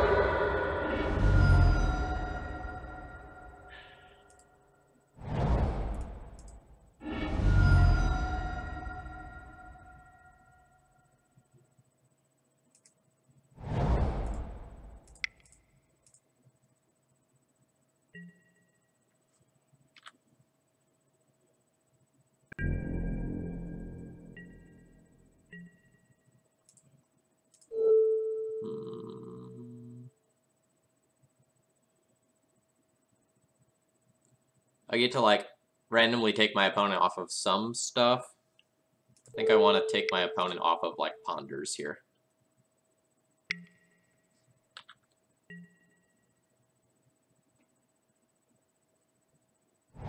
Sorry, I don't remember if I answered this question or not.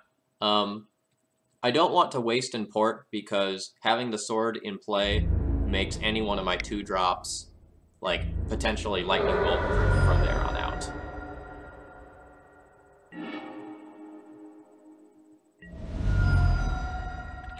Feels like I'm about to get K-commanded.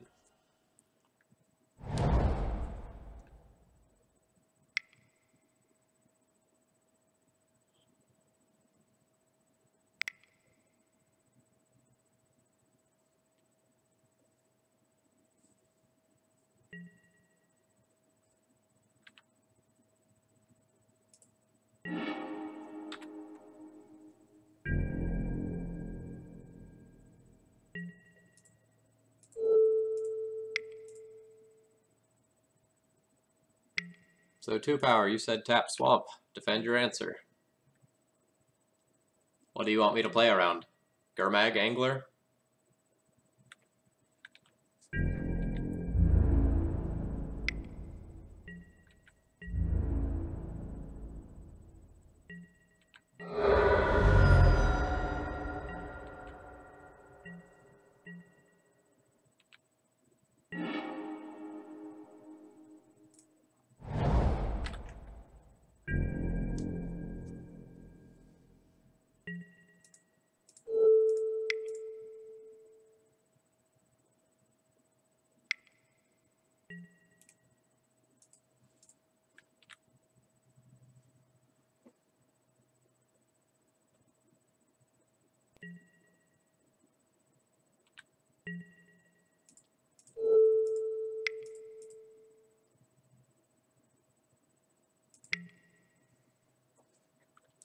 Like, what card can my opponent cast that, like, really matters off of the black mana?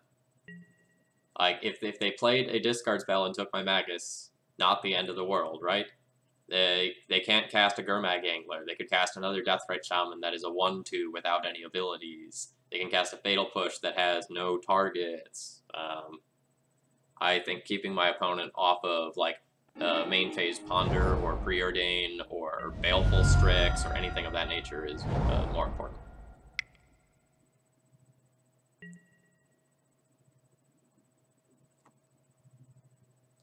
So Angler's irrelevant because of Rest in Peace, and Leovold was not happening either way because my opponent doesn't have access to green mana, and I would be taking them off of one of the 3 colors. Ah! What is my frickin' luck?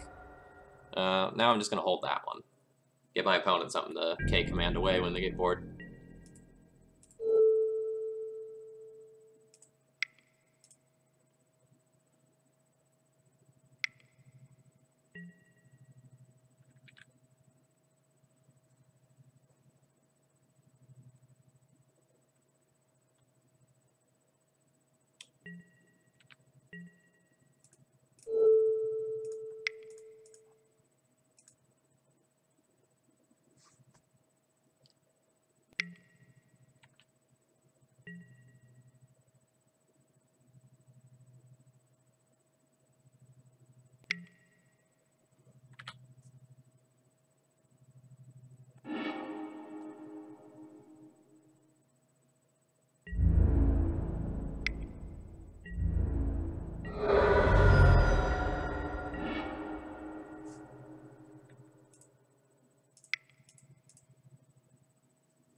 Unfortunately, this will give them access to main phase black mana.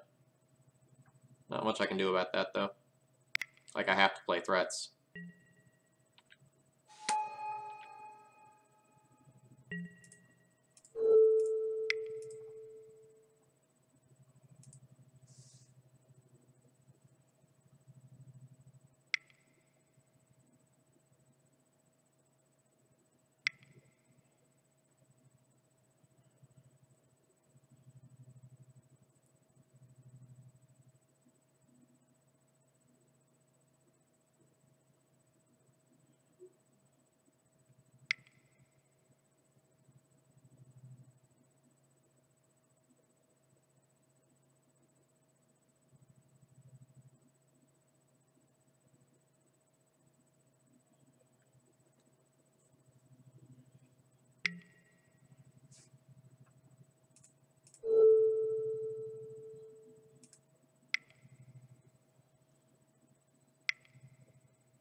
Okay, deck.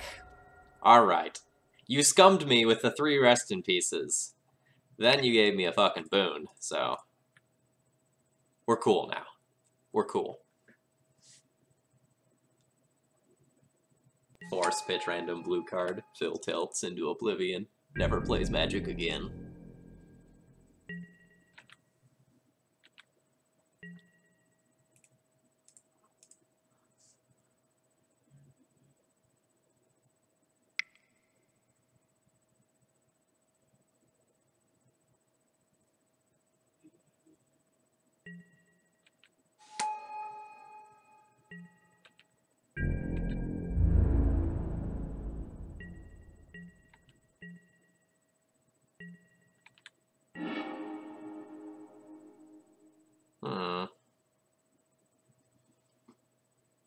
Do I just want to hold the ground?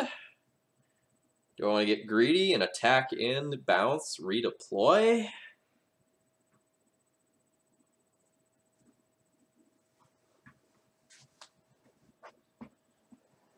I have my opponent dead in 4 in 4 whacks if they can't kill Shalai.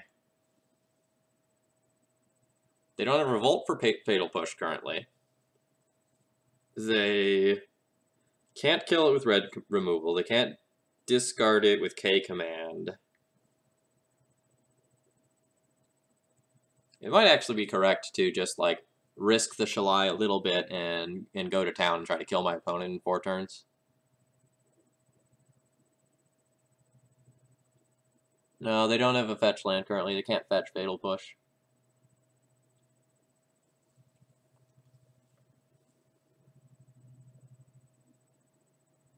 Is my average top deck better than their average top deck? I guess that's what I have to ask myself.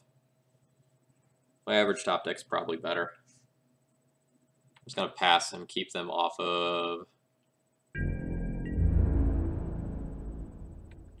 either double black or double blue. I guess if I keep them off of black, it also keeps them off of Jace, unless they draw another land.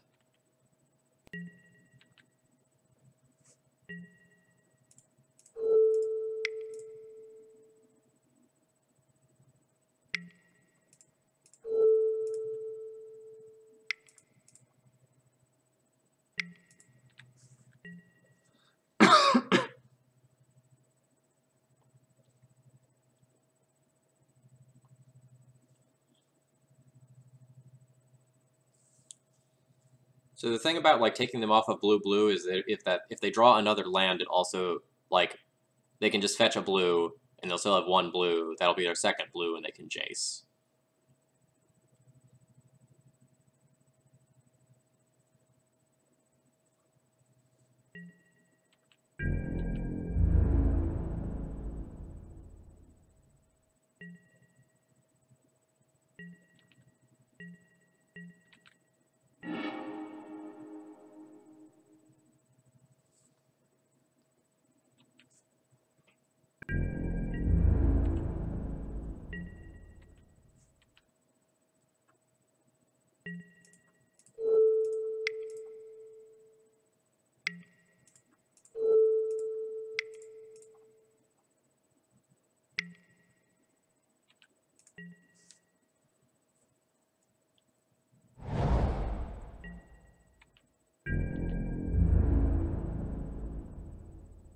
Alright, opponent doesn't appear to have a lot going on. We don't either. That's a something. That is the combo. That is my stuff never ever ever ever ever dies again. TM.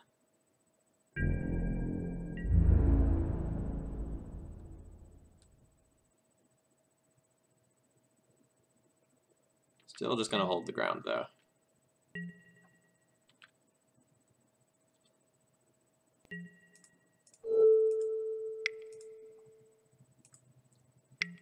My opponent has a black card. They will get to cast it this turn.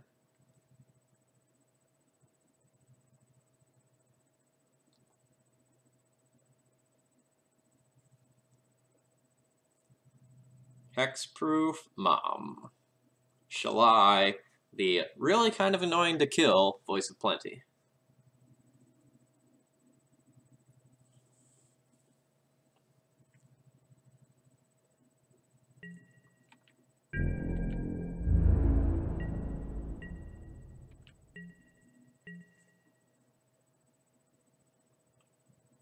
Oh, lots of times.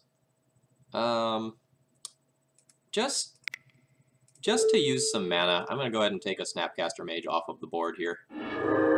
It also makes it more likely that I'll just be willing to attack.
Kinda want to port that fetch.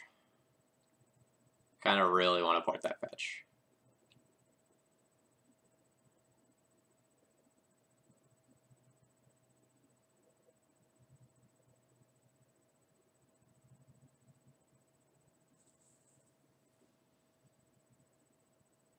I guess it only, like, they can just, like, fetch it away in their turn, unless I, like, draw a wasteland.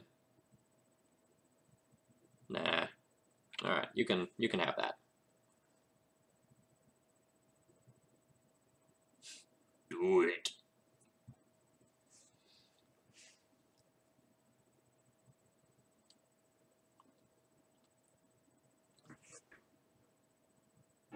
Oh, F-Freak, thank you very much for your resubscription.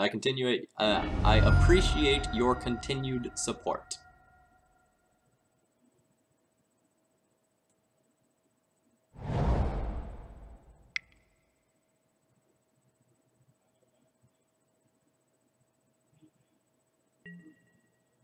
Ah. Look at my swords to plowshares, friend.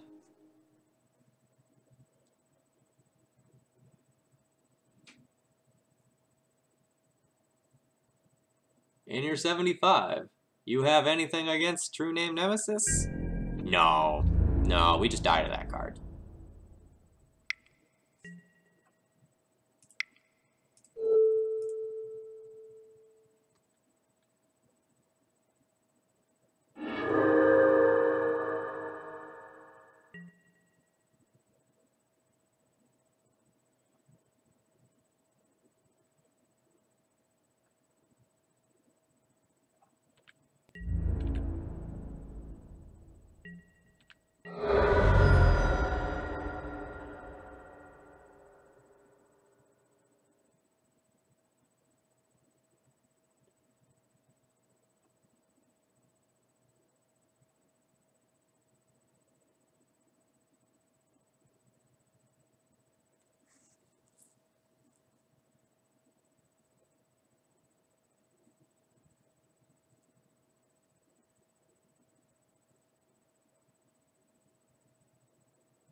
Oh, sorry. Those one-mana Gataxian probes are adorable.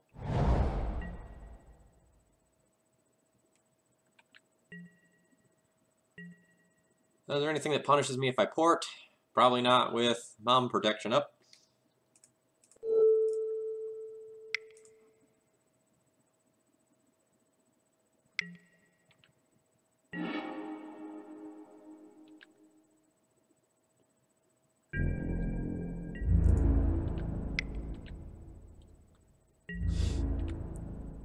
I mean, a lot of creatures would be a lot better if they also had vigilance. We can't ask for everything. I mean, I assume this card is already, like, beyond busted in Limited because of, like, the 6-mana ability that I can't currently activate in my deck.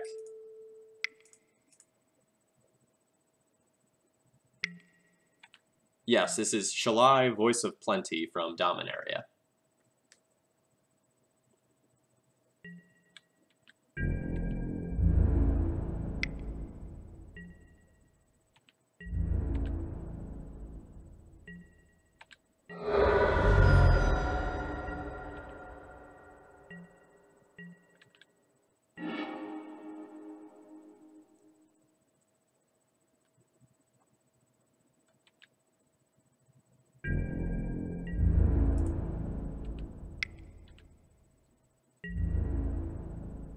I'm trying to figure out if it is the real deal. I mean, you tell me how it looks right now. Because to me, right now, it looks pretty good. But whether or not that is the case more generally, who knows? I expect this to get countered in some way, shape, or form. Like, what do you have, opponent? Like, what do you have in hand still? Related question, what am I supposed to bounce? Am I supposed to just, like, bounce Shalai to give myself vigilance? Probably not. I probably shouldn't, like, open that window at all. For weird, like marsh casualties type reasons. I should probably just bounce one of my lands.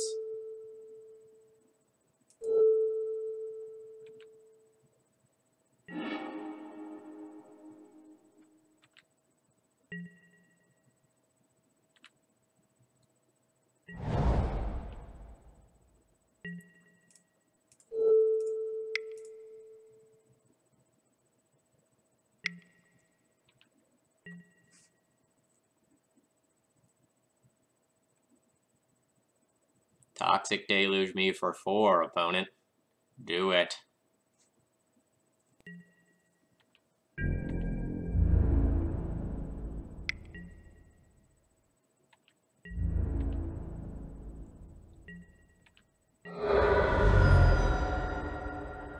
Bolt me, Fark, bolt me.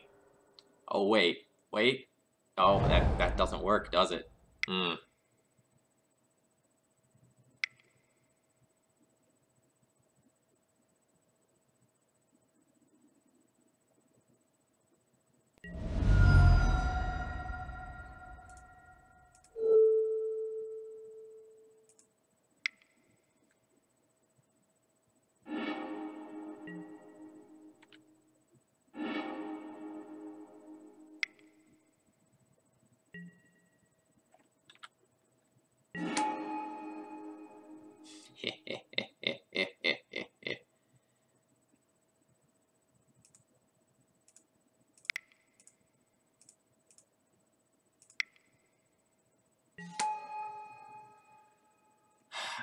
Is it better to play Shalai with backup, Caracas, or is it better to play Shalai and Stoneforge?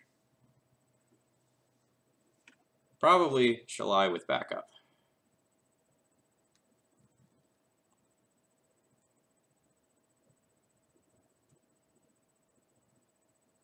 I'm not 100% sure, though. Hey Phil, what do you think about Banalish Marshall? White, white, white's pretty much uncastable.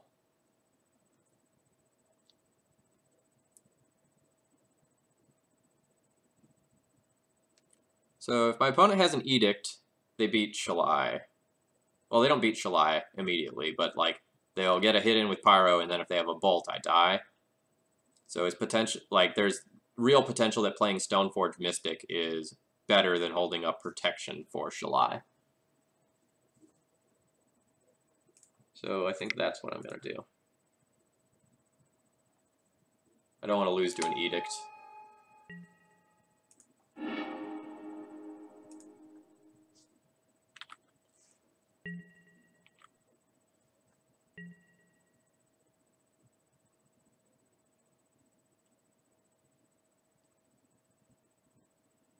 Ooh.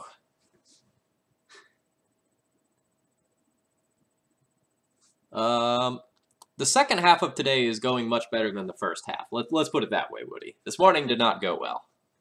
But Shalai just, like, shut down my opponent that game.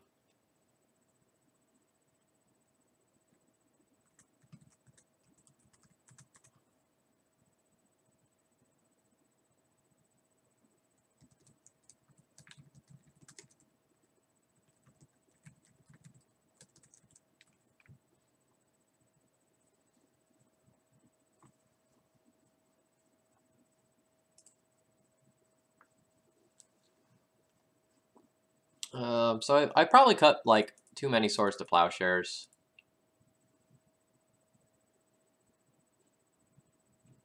Like, if my opponent just had, like, a Gurmag, or I guess Gurmag Angler is a bad example, but if my opponent had another threat that game other than Deathrite Shaman, I might have been in trouble. Especially on the draw, I might want to, like, play Swords.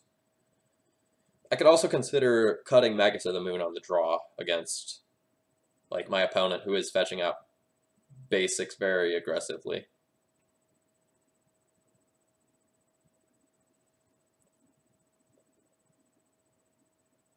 And if my opponent fetches out those basics, then the Magus might actually, like, color fix them and give them red when they didn't have it. Because that certainly would have been the case in Game 1.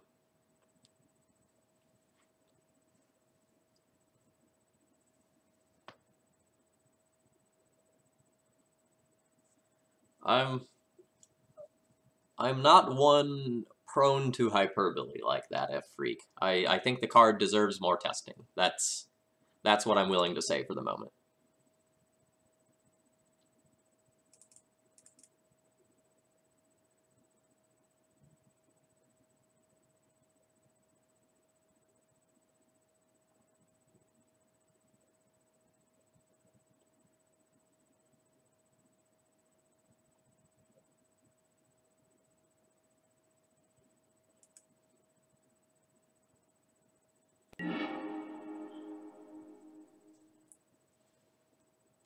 This is a fine but slightly awkward hand.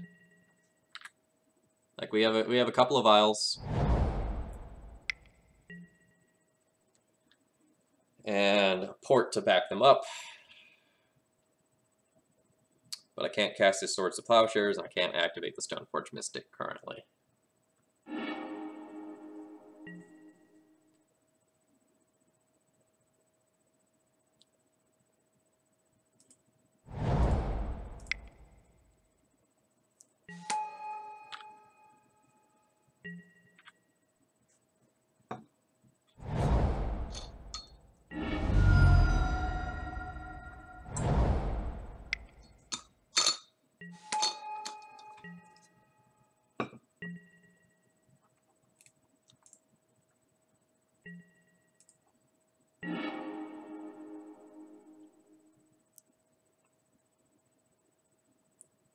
I could put this Cavern on Artificer and just like jam the Stoneforge Mystic now.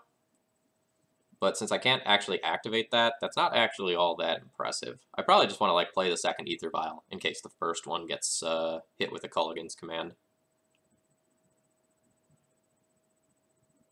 And I want this Cavern to be on Human long term, I believe.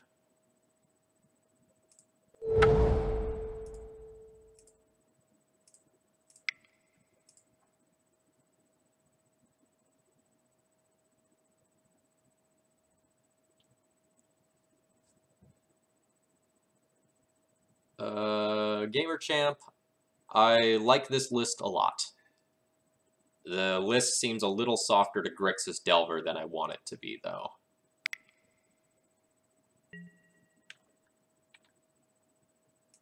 I don't really think Spell Pierce is the sort of card you want in against D&T for post-sideboard games as a control deck, but, you know, whatever floats your boat.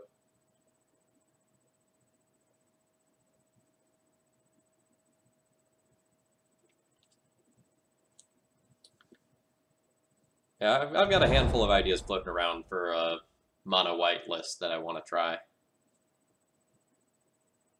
So I think the tension is that the mono-white list just like bullies the crap out of Delver, but is a little soft to pile.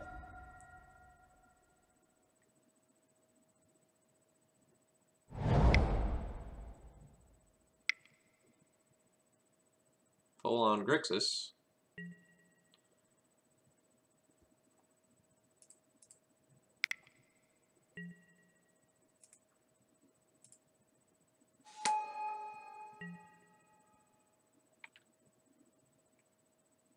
Now that I can't do anything with the Stoneforge, I'll discard that. Does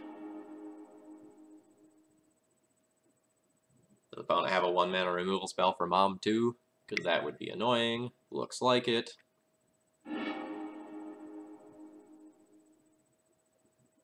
My opponent has 2 Legacy GP top 8s. Neat.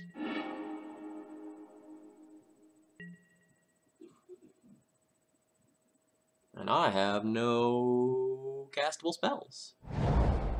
Also neat.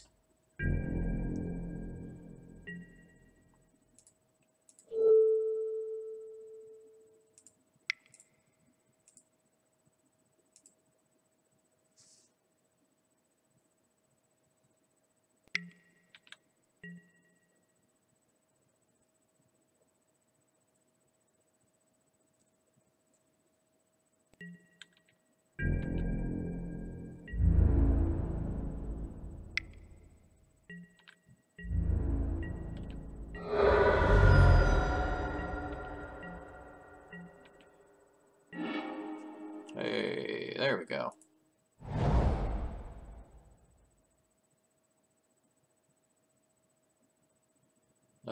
Before I do anything else, I actually want to get this off of the table.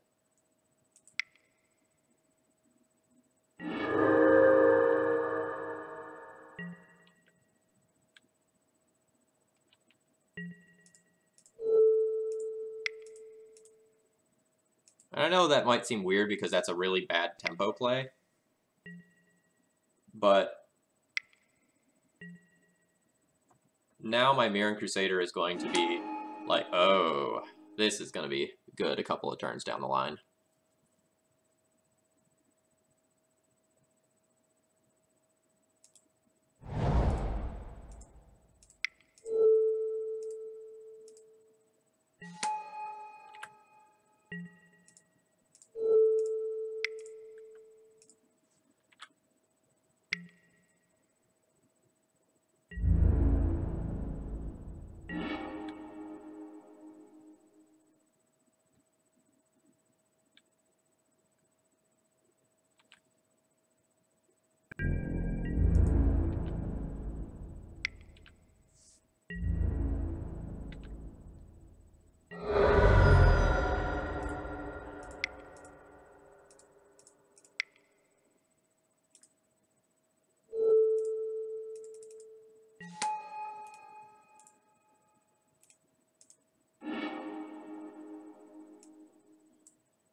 So just chat.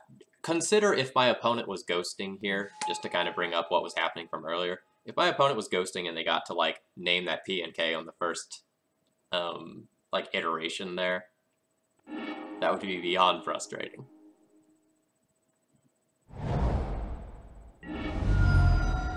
And it would have, like, thrown away an otherwise amazing game. So that's kind of like why I got so upset by the ghosting earlier.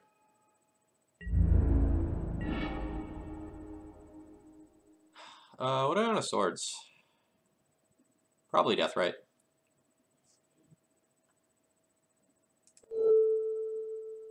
There's some chance that I wanted just Swords Pyro, though.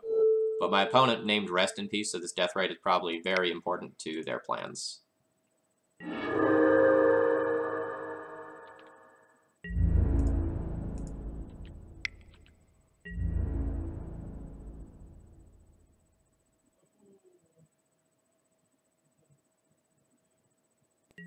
No, I was not accusing my opponent of ghosting. Earlier today, I had to put up, like, a screen shield up because one of my opponents was ghosting me. And that was just a hypothetical, like, you know, that's the difference breaker between, like, an amazing and super interactive and intricate game of Magic and, you know, nothing.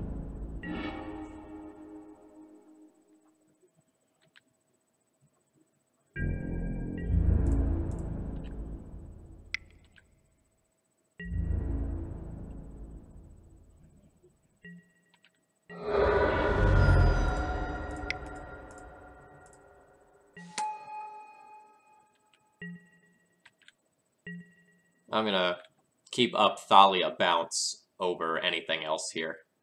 Because I'm gonna have, like, the Vile Thalia combo.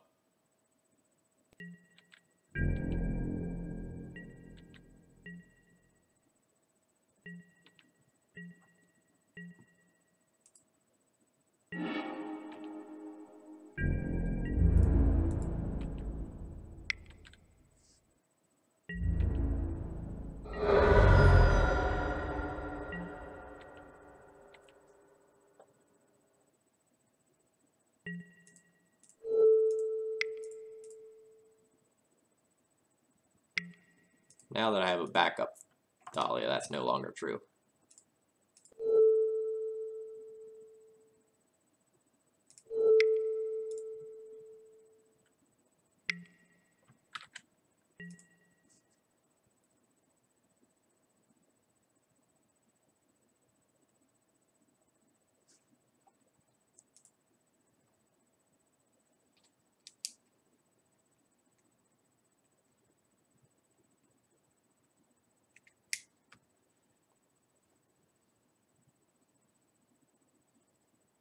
Oh, so take your time. What was my opponent's name? I know you mentioned that they had, like, a couple of GP top 8s. Or is that, like, just their name and it's super embarrassing that I don't recognize that's a name because it's from a different country?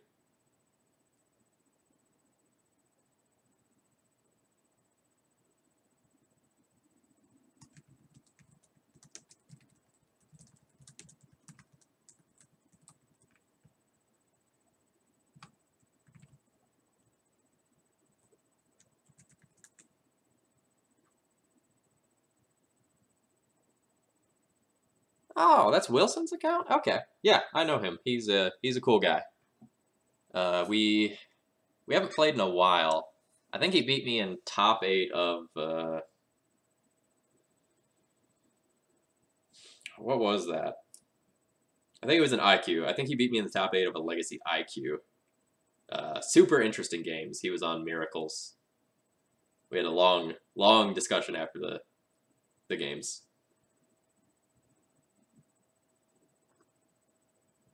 Yeah, he's done a lot of good for the community. I really like Wilson. The content he puts out is good. I wish there was more of it, but, you know, that's always the case with good Legacy content, right? You always want more. Okay, I'm going to take 30 seconds and refill my water bottle. I'm going to pull up the list for anyone who wanted to take a look at that, and then we'll go into our next round here. List has been real solid, I think.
What was my loss in the first match? Grixis Delver. So, recapping the league, I lost to Grixis Delver, then beat Miracles, Soldier Stompy, and Grixis Control.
So while we're waiting, hello everyone, my name is Phil Gallagher, I run ThrabenU University. Today we're streaming with Red, White, Death, and Taxes.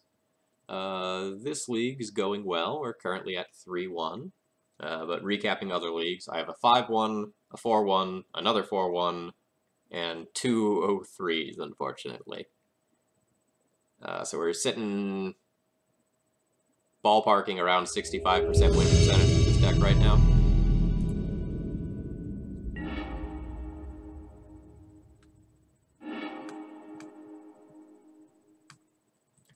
Dealer button.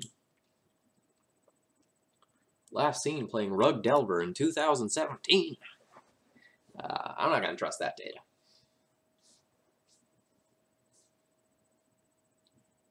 I'm going to be on the draw for this one. And I'm obviously going to keep this hand.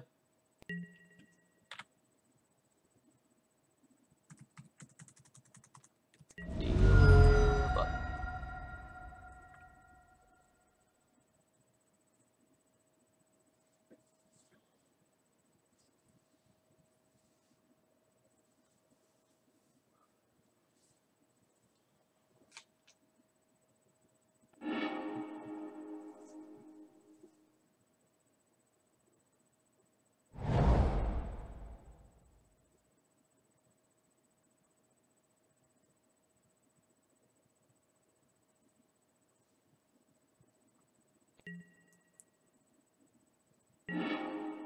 Just drop, pass.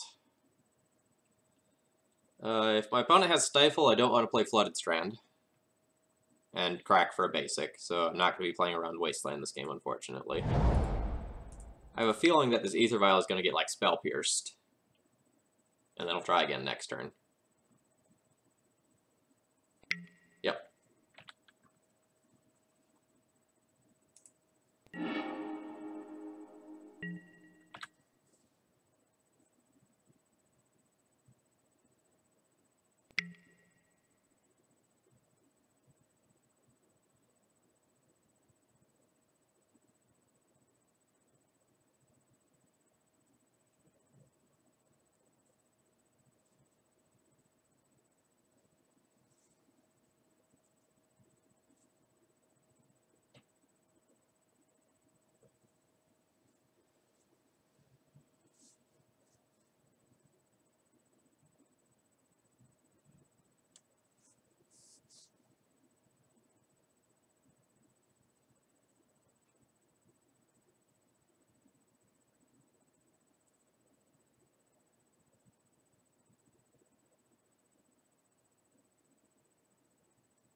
This must be a tricky ponder.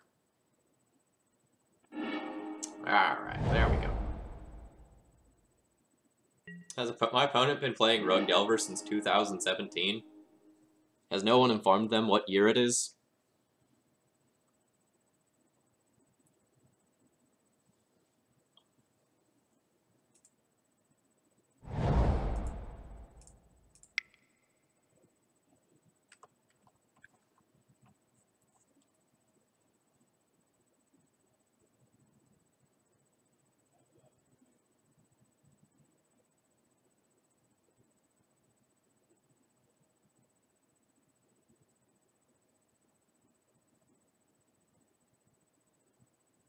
I 100% will accept a force of will on this ether vial.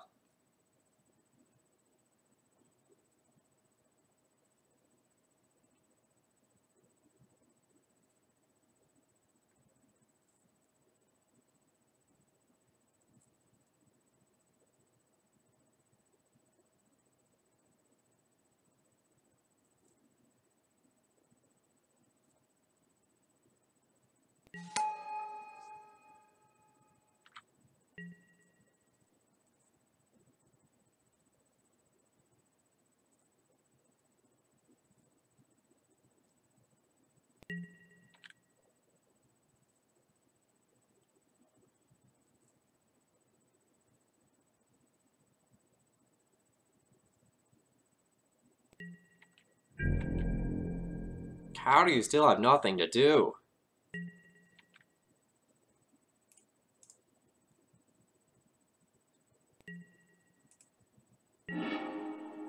This is great, now I don't have to, like, do this fetch yet.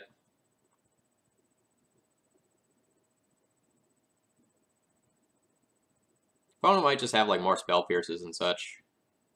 Am I okay trading Jitte for spell pierce so that Swords to Plowshares can actually hit a threat later? Probably.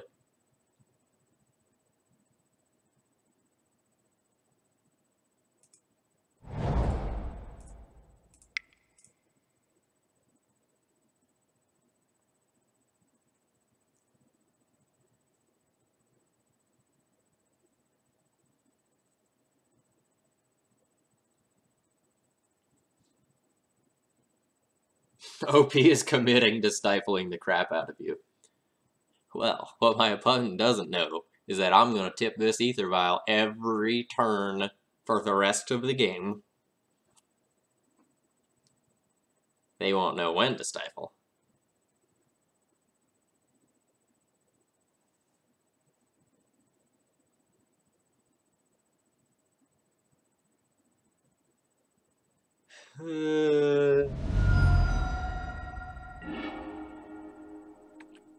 Oh man, they're a Delver deck. They pitched a Delver.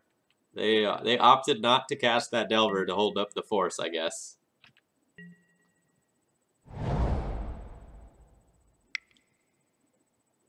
You have a true name? Alright, that's slightly annoying, but whatever. That's currently beatable.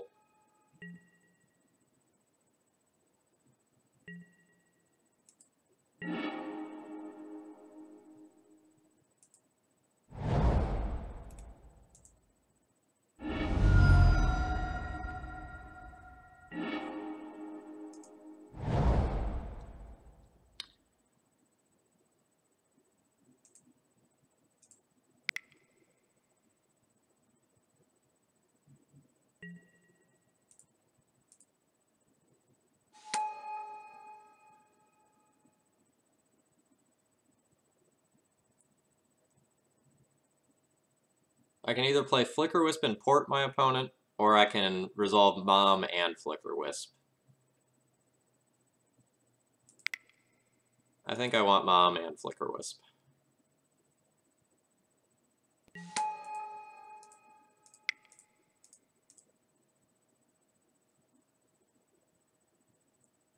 This does not play around a second True Name Nemesis.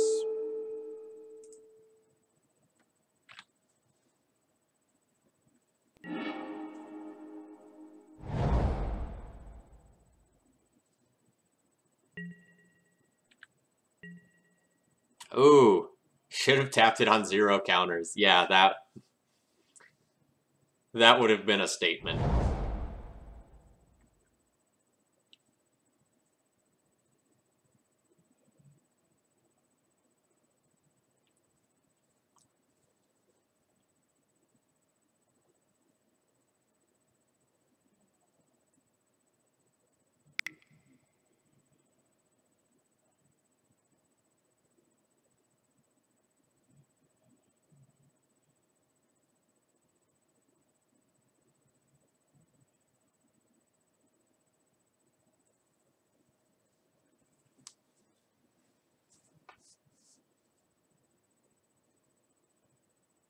What are you thinking about over there? What's so hard?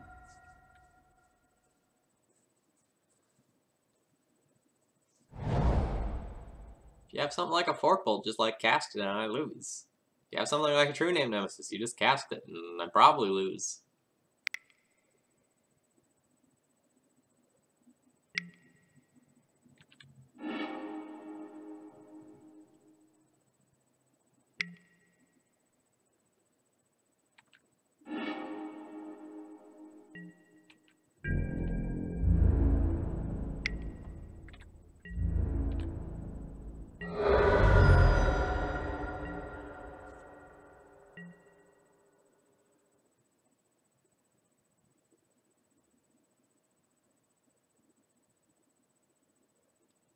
I'm going to take this up to 3 so that if I draw a Recruiter, I can Recruiter and cast P and K.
%, firing off the Swords to Plowshares into a Daze or a Spell Pierce here, so that if I rip a land, I can get that sword equipped.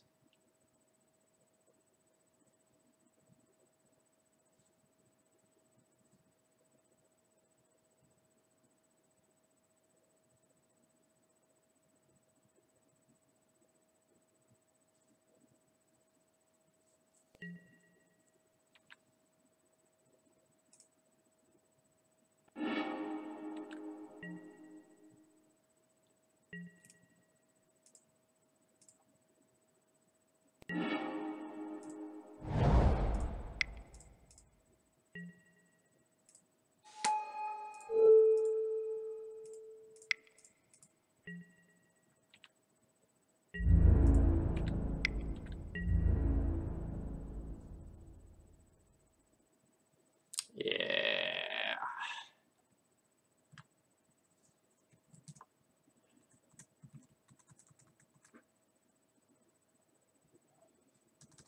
Game 1. Take over game with Sword of Fire and Ice.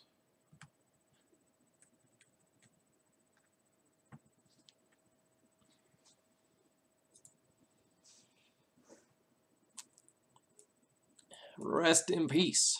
Get in here. Path to Exile. Get in here. Man Crusader. You can come too. Phyrexian Revoker. Get out of here. 4 drops. Get out of here.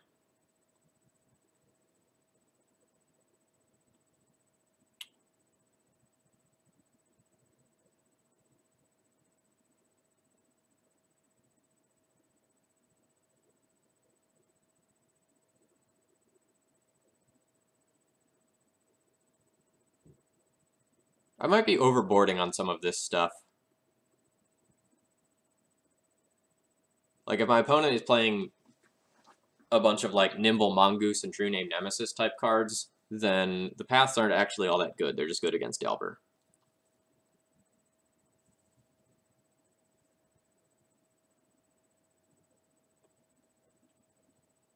But just being good against Delver is still pretty important.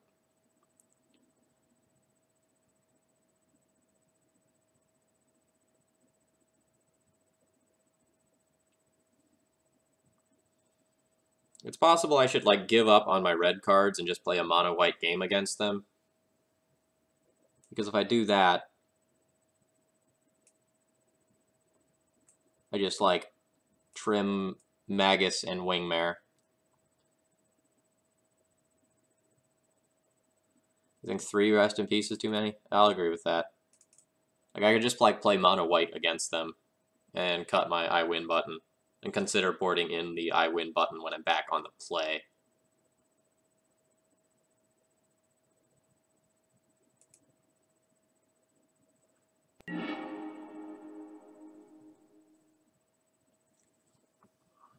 This is a fine hand.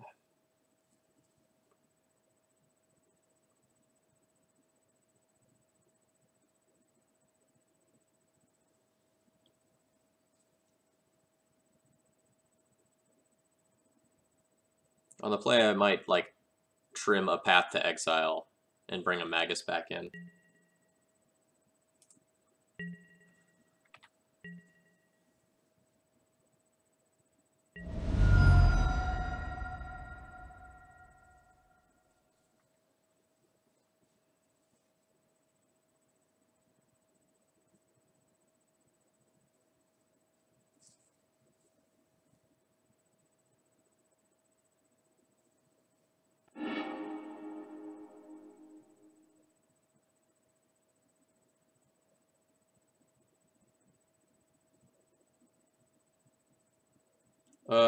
This deck list is not on Thraben University. It will be later. I threw it up on the source, Jazzy, so if you want to grab it real quick, it is on the source. It is also below the stream.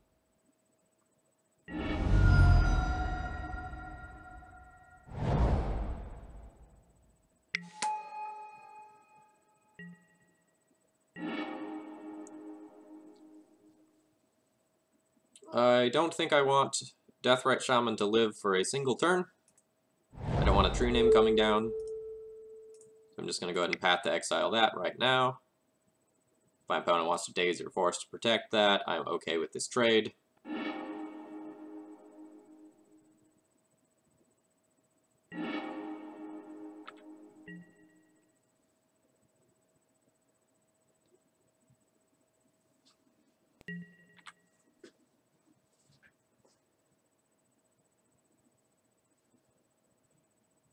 Who needs to ghost when you can just probe?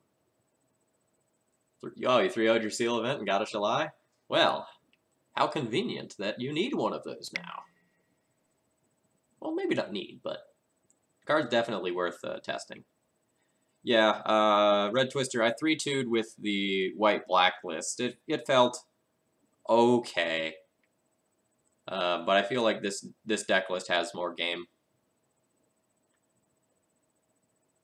It's possible I want to try to, like, get a touch greedier and squeeze a Pontiff into here. But, like, if you want Pontiff for Delver and Delver is wasting you off your lands, then Pontiff isn't all that reliable.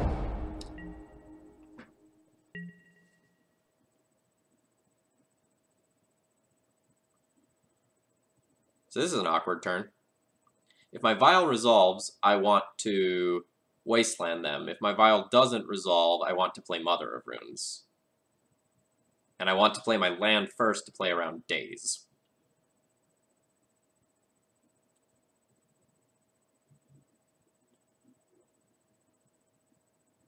I'm going to go for this line, because I think it has higher upside.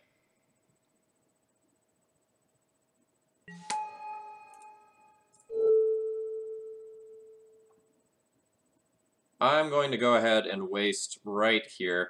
If they stifle me, they stifle me, but I don't want to give them the opportunity to brainstorm and fetch during their turn.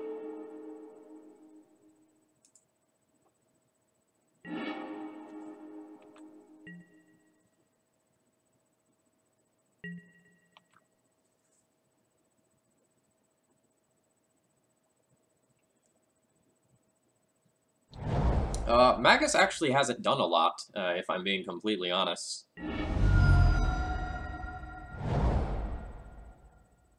Like, it's just been, like, P and K that has been, like, grinding out a ton of games.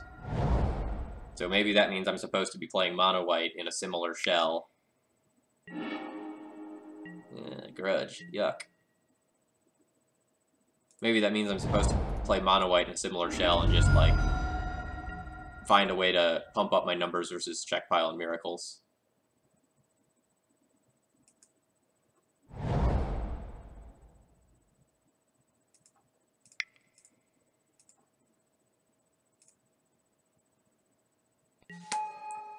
I think I messed up that turn. I think that turn was supposed to be play Caracas and Mom to incentivize my opponent to, like, maybe get rid of the Caracas since I have a second one in hand. This is probably still fine, but just throwing that out there.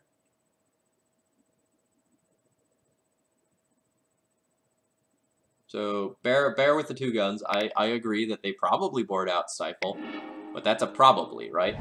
That's not a guaranteed. Yep, punished for not taking exactly the line I talked about.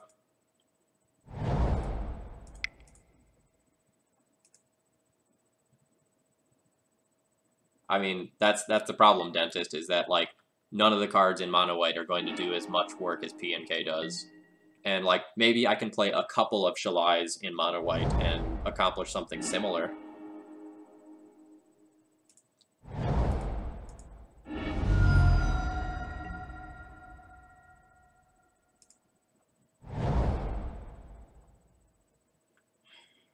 I'm going to make a non-mana efficient play and just play Mom here.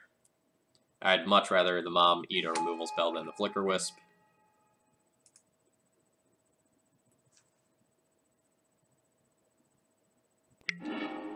Yeah, there we go. So I like Hallowed Spirit Keeper. One of the problems with it, though... Excellent. One of the problems with it, though, is that, like, it's a hate card for Delver decks that is still weak to Deathrite Shaman. Sorry, not Delver decks, Deathrite Shaman decks.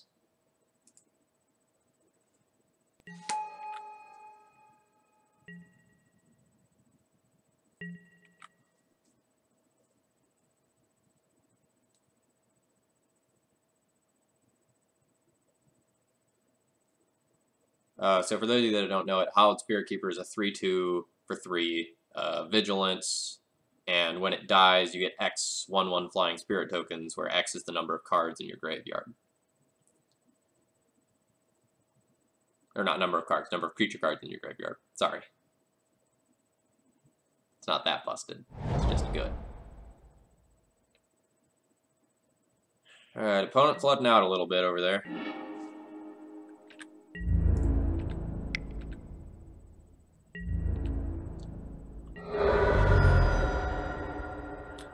I'm going to play into a Forked Bolt.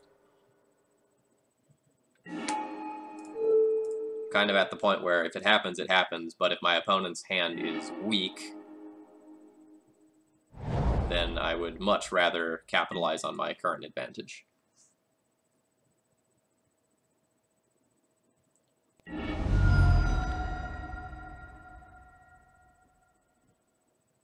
Yeah, so bear with two guns. The issue there is that, like, your deck gets some use out of the Silent Gravestone, in addition to just using it to mess with Deathrite Shaman. So, like, it's going to be much better there than here.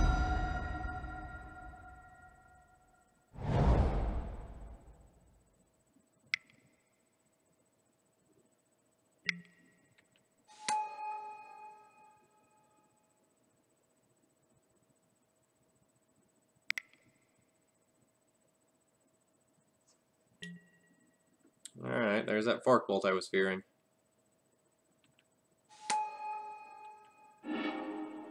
I will play this Swords to Plowshares around a daze.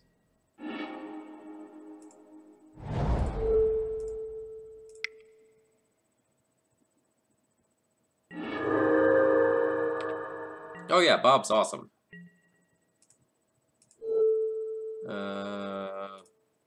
In case there's a goose on the loose, let's tap that down.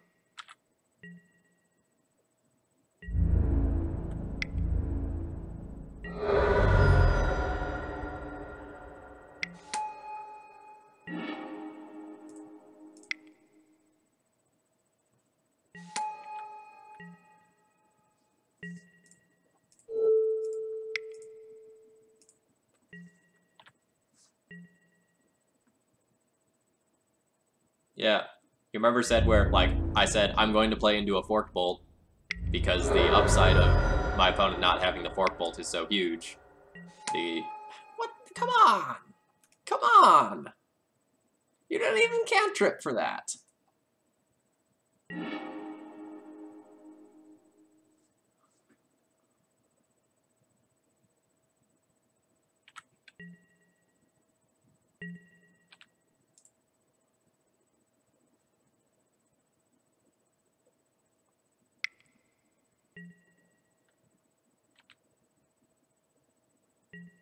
Dear opponent, thank you for being bad and equipping to your Deathrite Shaman instead of the Elemental token. XOXO, Phil.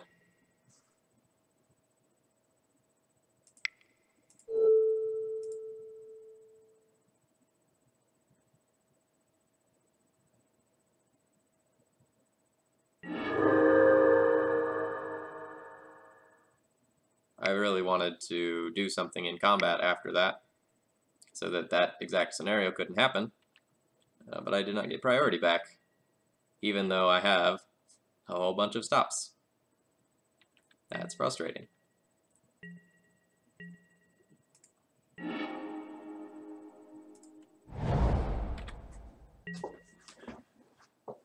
Not that it really matters since I bricked off again, but it's still frustrating.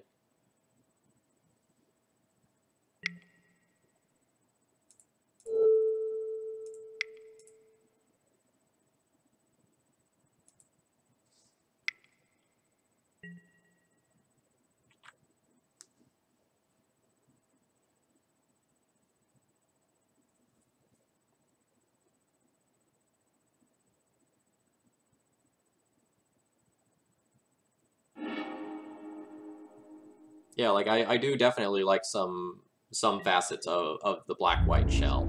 You know, mostly the ability to like play and consistently use Pontiff.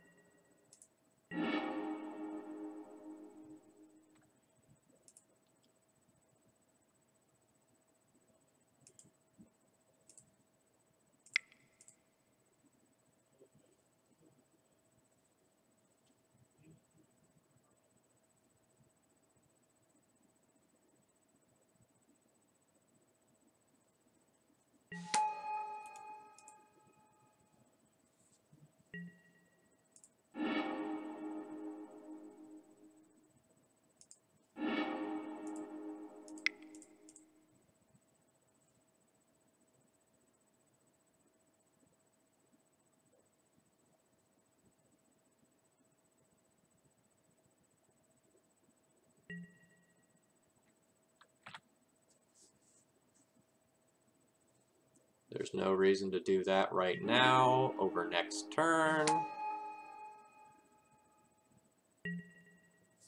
If you drew a removal spell, you'd rather use a removal spell on the Stoneforge and keep extra Jitsi counters. But what do I know?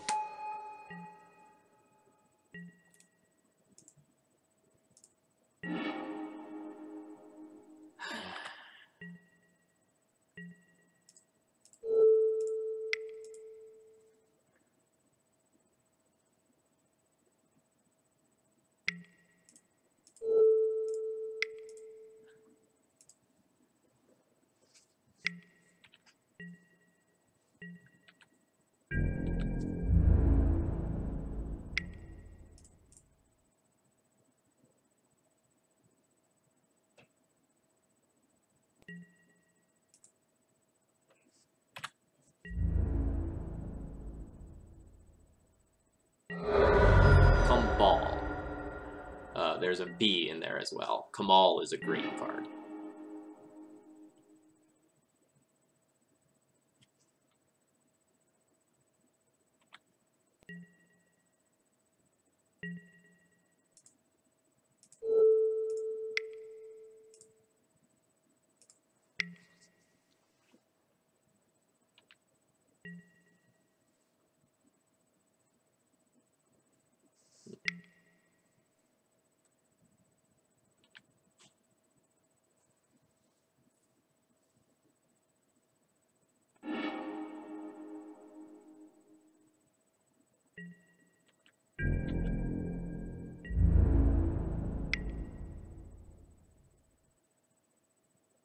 So this might look weird, but I think I'm going to get rid of the Deathrite Shaman, so that if I draw a Flicker Wisp, I can flicker out the token.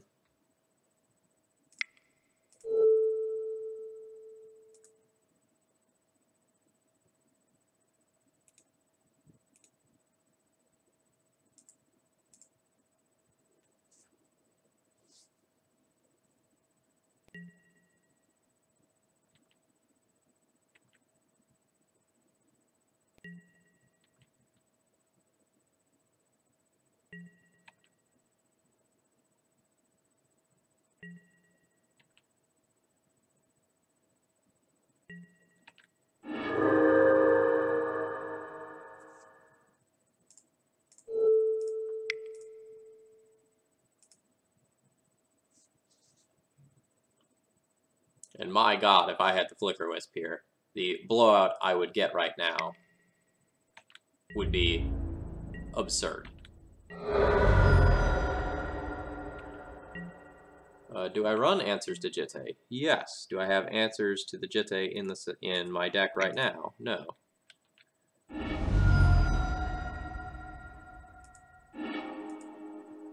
Alright, was not getting there regardless. Holy cow. My god. I'm just like doing this for humor at this point. 1, 2, 3, 4, 5, 6, 7. Yeah, it would have been 7 more draws before I saw another creature. Okay.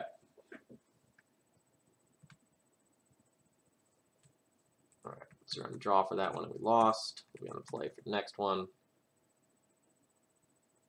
Game 2, loss to Jitte.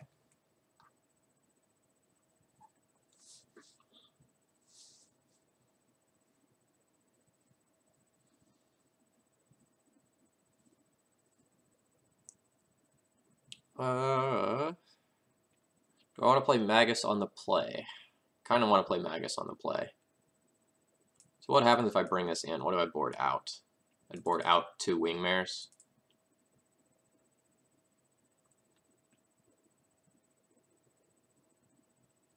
Those are similar in power level. Gives me fewer flyers to actually block Delver. This doesn't get over True Name. It would require me to think about red instead of just getting planes, planes, planes every game. It's about a wash. I'll take it though.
And do I just want to fetch now to play around Stifle, which probably isn't in my opponent's deck still, but would be absolutely devastating if it was? Yes.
I'm very happy with my opponent's use of mana on their turn.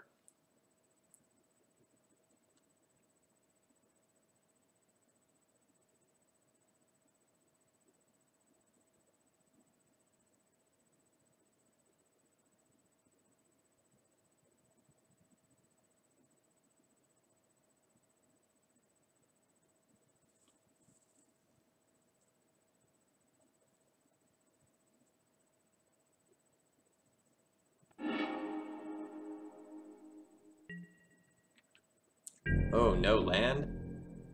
Ooh, that's bad.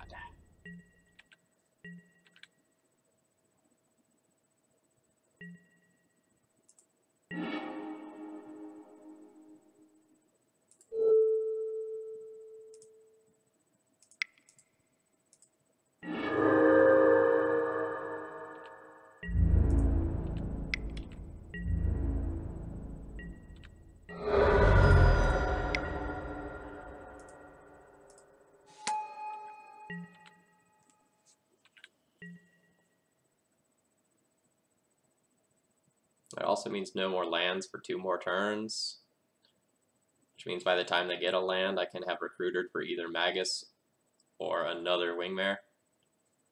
My opponent says messed up turn 2.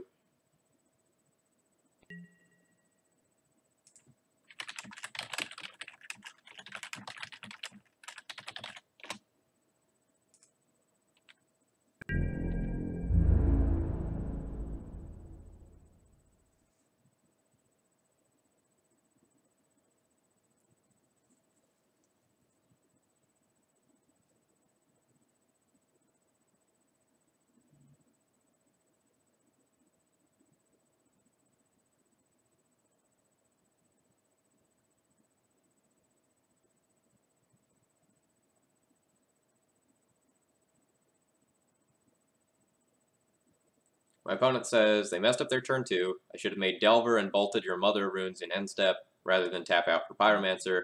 Really bad play. And then I avoid the lock, as in the Brainstorm lock here. Ew.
I'll just get Magus. I can just keep riding my value train, though.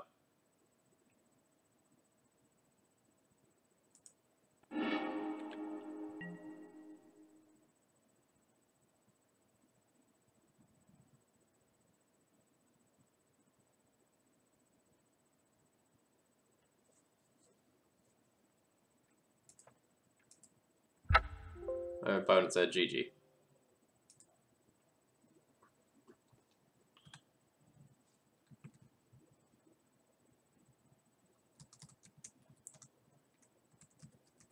Game 3, stacked Thalia, and Wingmare win.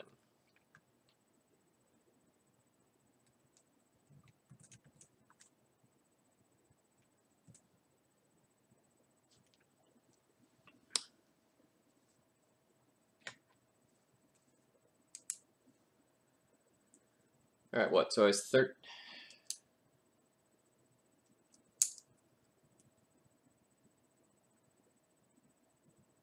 So it's 13 and 8 before this league, and then I got a 4-1. So that's now 17 and 9. What's that win percentage? That's up from before.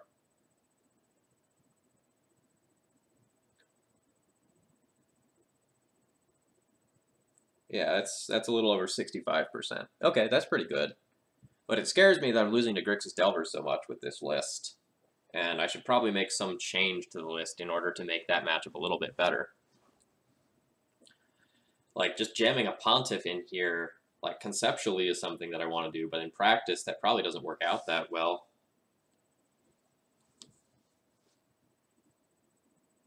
Maybe...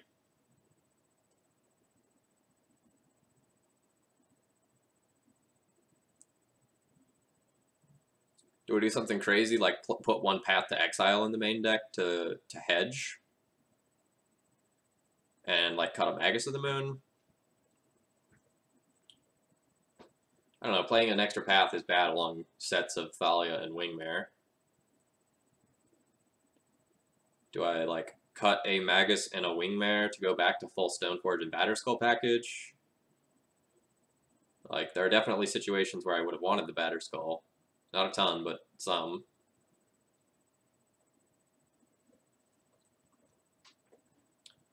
Yeah, so, like, if I'm going to splash red, I'm going to play at least one Magus.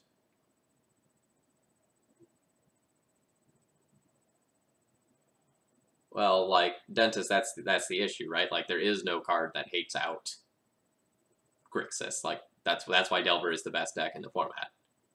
Like, its threats are varied and require different kinds of removal to kill.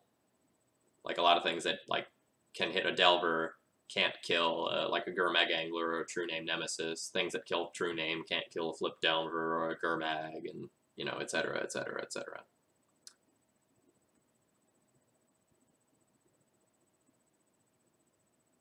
Yeah, Dentist, like, that's part of the reason why I can justify putting the Shalai in, is because I got rid of some of the other top end.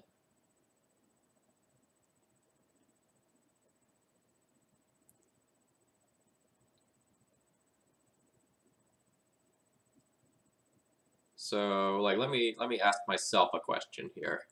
If I'm beating everything except Delver, is this deck still worth playing? And the answer is probably no at a big event, right?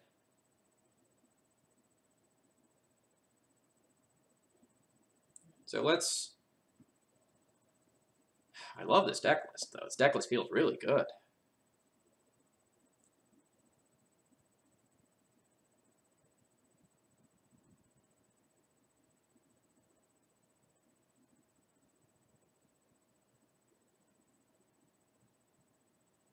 I could adjust the mana base.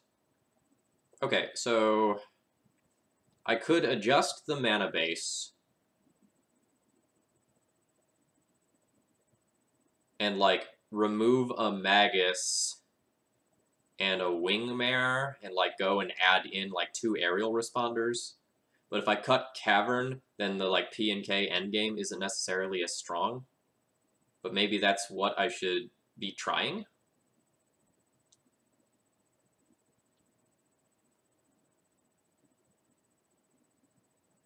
Like, Aerial Responder is the sort of card I want, right? It flies over True Name, it gains life, it is vigilant.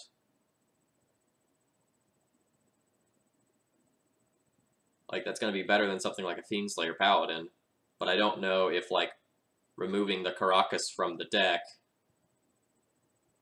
makes the mana so much worse that... or, excuse me, makes the P and K engine so much worse that it's not worth, like, doing anymore.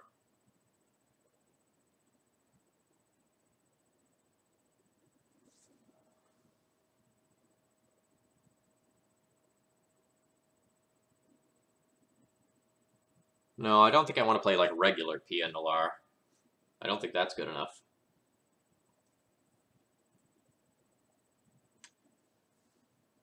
Okay, so, like, just in case anyone isn't familiar with regular red-white taxes, like, this is what the list normally looks like. So I'm minus a Stoneforge, minus a Batterskull, plus a Wingmare, plus a Shalai in the main deck. The sideboard is identical or very, very, very close to it.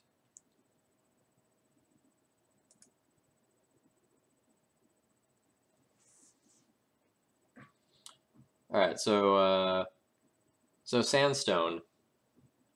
The reason I'm playing P and K is because having it in my deck probably increases my win percentage against Check Bile by like 15 to 20%. So that is why I am splashing for that card.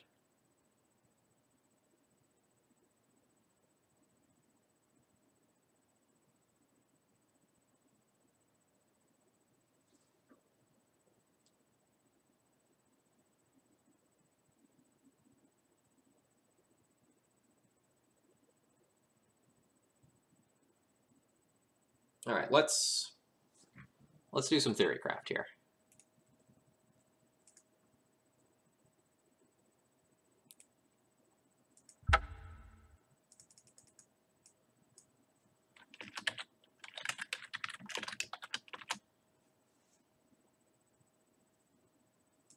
Why only one main then? Because I have 2 copies of Recruiter the Guard to find it. Alright, so let's say that I like what this deck is doing and I want to try the same thing in mono white. What happens?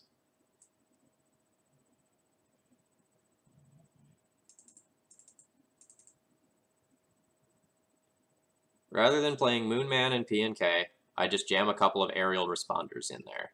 And that would go and increase my percentage points against Delver. I would be cutting one random land so that I could play maybe like a Mirran Crusader in the main deck.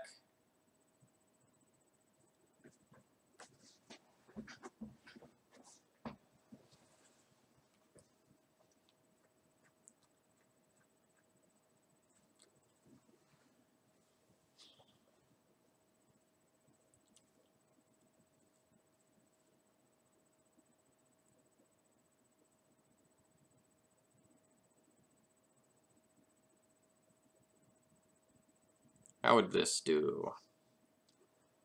Against Pile, I'd be hoping to like tax my opponent out with like stacked Thalias and Wingmares. That would be the plan. Oh, if I was playing mono white, I'd also want to go up to the full playset of Wisps.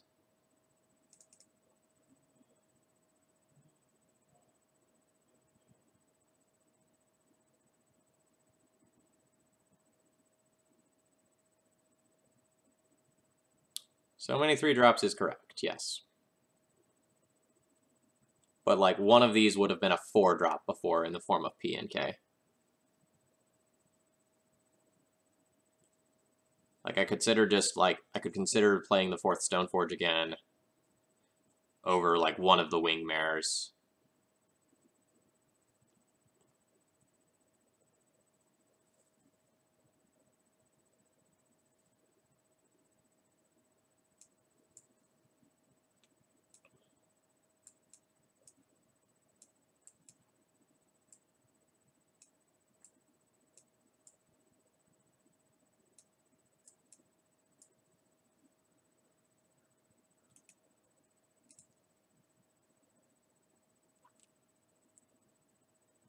Hollow Spirit Keeper would be something else I would consider.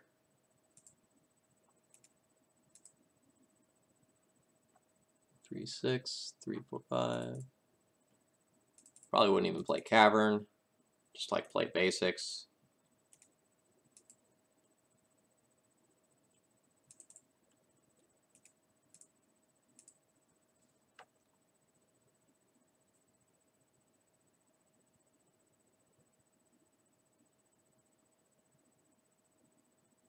Thraben Inspector is really slow by Legacy standards, and it's not that great of a blink target.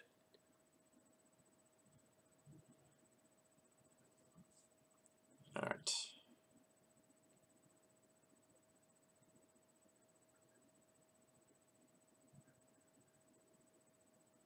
I also might want 24 lands in this still. 24 lands has felt pretty good. But part of liking 24 lands is like the PNK endgame. Oh, Larry J, thank you very much for subscribing. I appreciate your support. Maybe your support will help me figure out how to just, like, attack this format. Okay, so next question. Like, do I keep playing the Shalai in the main deck if I'm going back to mono white where I don't have PNK? Or do I just put that in the sideboard? Because I could see putting that in the sideboard and, like, running a Mirran Crusader in the main deck.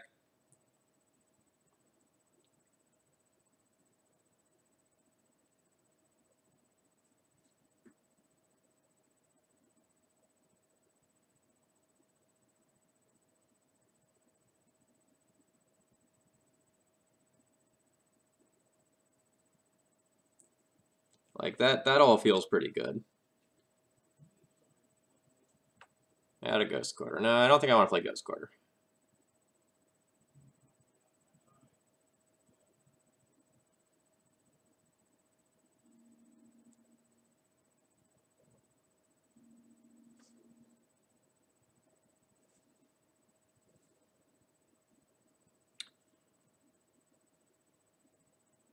So this would be just like an absolute boatload of flyers for the Delver matchup.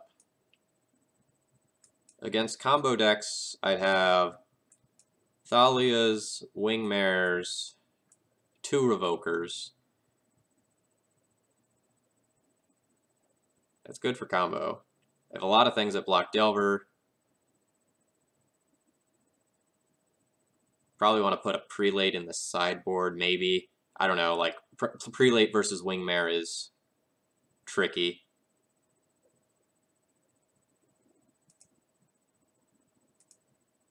Like, I don't want the Prelate for a ton of matchups, but the matchups where I do want it, it's super important.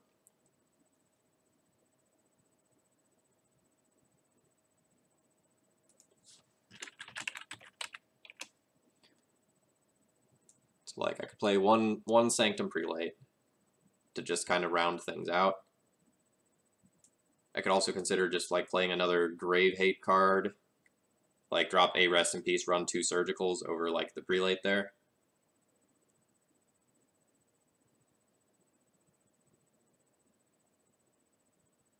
It's also possible that, like, Aerial Responder isn't just better than Sarah Avenger, since Sarah Avenger comes off of Vile sooner. And then I have too much top game here and not enough mid game.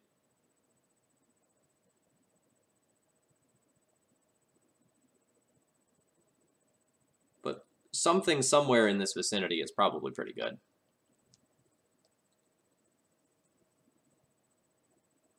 It's also possible that I might want to play multiple Shalais for the matchup to where I want it. Like, protected aerial responders would seem pretty good to me. But I don't know if this is going to be better than just, like, playing a bunch of Crusaders, which is historically what I like to do in this sort of shell.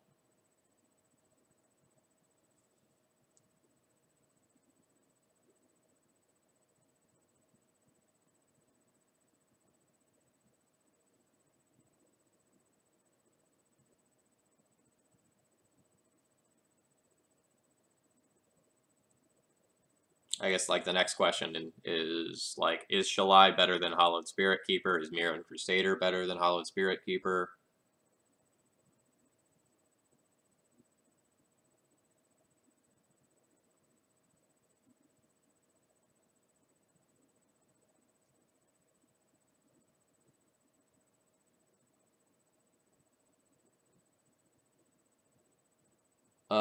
Shalai has been pretty good.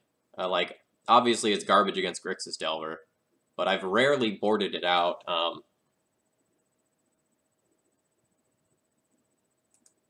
So Mark, I don't know how much of it you're around for, but so when I was playing it in this shell, it was pretty good, and like using it alongside Mom and Caracas was just kind of like disgusting, and it meant that my stuff was just like literally never dying again.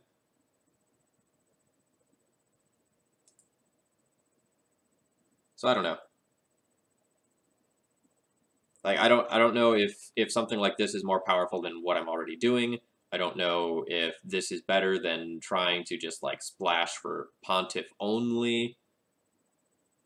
I don't know, like, what this does to my matchup percentages elsewhere, but I assume this, like, kicks it up a notch versus Grixis Delver, but Mono White is going to be good against Grixis Delver no matter what. No, I probably don't want to play Gideon. I think Cataclysm's just better right now. Just ripping all your opponent's Planeswalkers off the board is pretty great.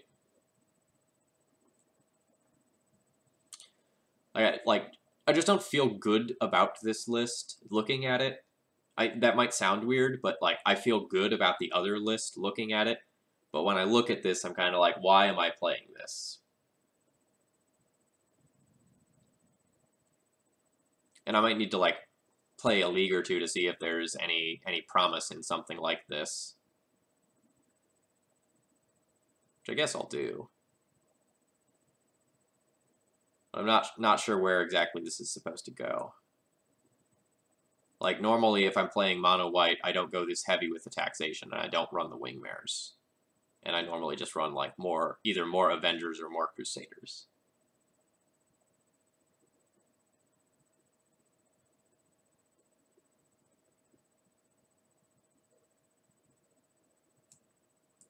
Alright, so you're all not hot on the responders? You think I should just cut them? So, like, I could just play a more stock build if I don't want to play responders, and I could just, like, add a second Mirroring Crusader and add 2 Sarah Avengers, and then, like, this is just, like, a stock D&T deck where I cut the Stoneforge and the Batterskull and, like, the Prelate for Wingmares. This gives me a lot of flyers. Like, this would give me 4, 8, this would give me 10 flyers. I feel pretty good about that. And, like, most of what's going on in the sideboard is fine.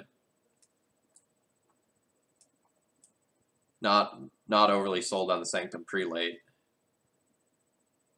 Like, if I'm playing the Wingmares, that might not be necessary. And if I dodge lands, then this is fine. Got 3 copies of Rest in Peace to deal with Loam.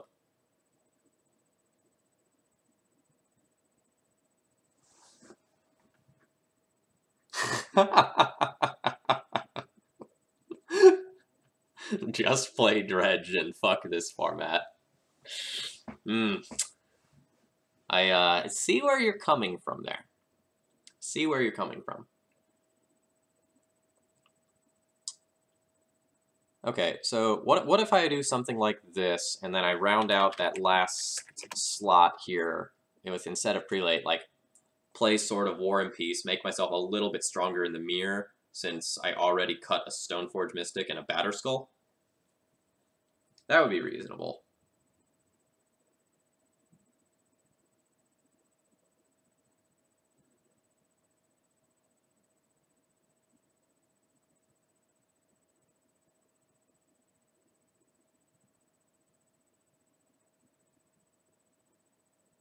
Yeah, I guess I can't call this Responder D&T now.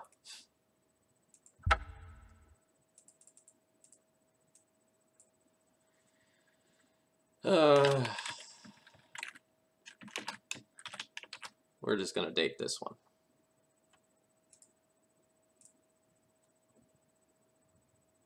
No, I didn't play the challenge. I ended up playing Legacy for most of the day, but I wanted the flexibility of, like, doing other things because I wasn't sure what my day was going to have in store. If I'm going to be streaming, too, I don't want to stream a challenge. Like, that's inviting bad things to happen later on when there's actually prizes on the line, you know?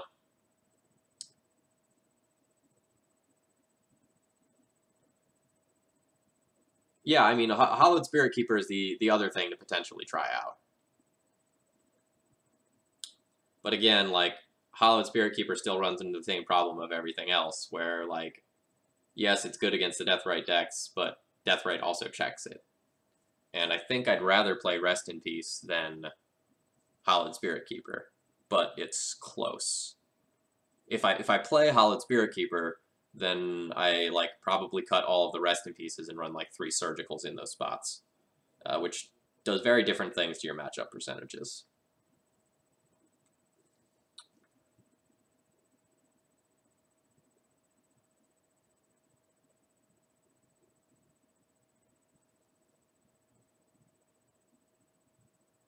So I think I'm going to go ahead and call it good. Thoughts on Rest in Peace in the main and Revoker to the board? That's not unreasonable, but Revoker's a really bad sideboard card. Like, Revoker is a card that's good in the main deck because it's flexible and it can stop a lot of things, but it's not a very high impact card in a lot of scenarios. So like if you're going to play it, it's better to just play it in the main. I don't see you having a good Black-Red Reanimator matchup with this list. I don't know, like, I'm still going to be boarding in like 11 cards, right? Like, I board in everything that's in this column. I board in 11 cards. I have like stacked Thalia and Wingmare shenanigans to stop what they're doing. Oh, this list doesn't have Council's Judgment. If I'm playing mono white, I want Council's Judgment.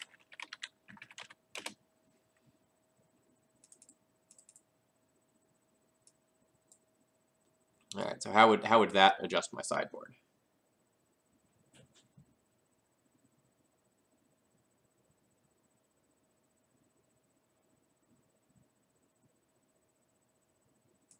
I mean, it seems like I would want to cut those 2 cards, Shalai and Sword of War and Peace, to slot those in. Then I would have some answers to True Name Nemesis.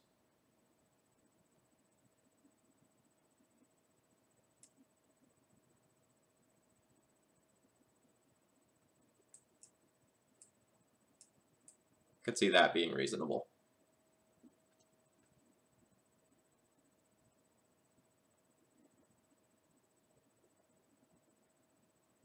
Yeah, I might do some testing with something resembling this to see how this feels. Yeah, like if I'm bringing in other cards that would be good in the mirror, it's probably fine to not have Sword of War and Peace.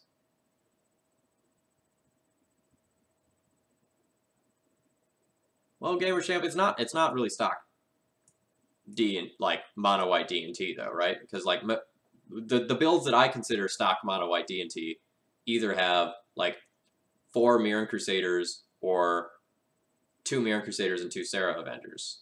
And I've cut a Stoneforge Mystic and a Batterskull from the stock list, as well as a couple other flex slots in order to jam all of these Wingmares in here, so that I have a good degree of like stacking disruption while also hedging against other decks.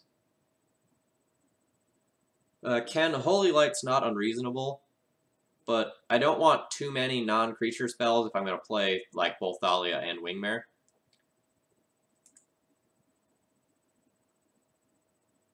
Hey, Octobit, we're just kind of doing some theory crafting here.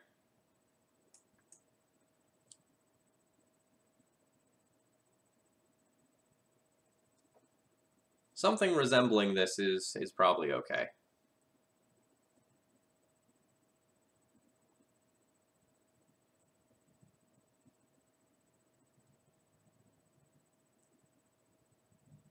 Although I kind of do still want to test the aerial responders again. But maybe some other time. Alright, folks, I think that's probably enough for me for right now. I need to go and cook some dinner. I might come back after dinner, but otherwise I will be back tomorrow night at about 7 o'clock p.m. Eastern Time.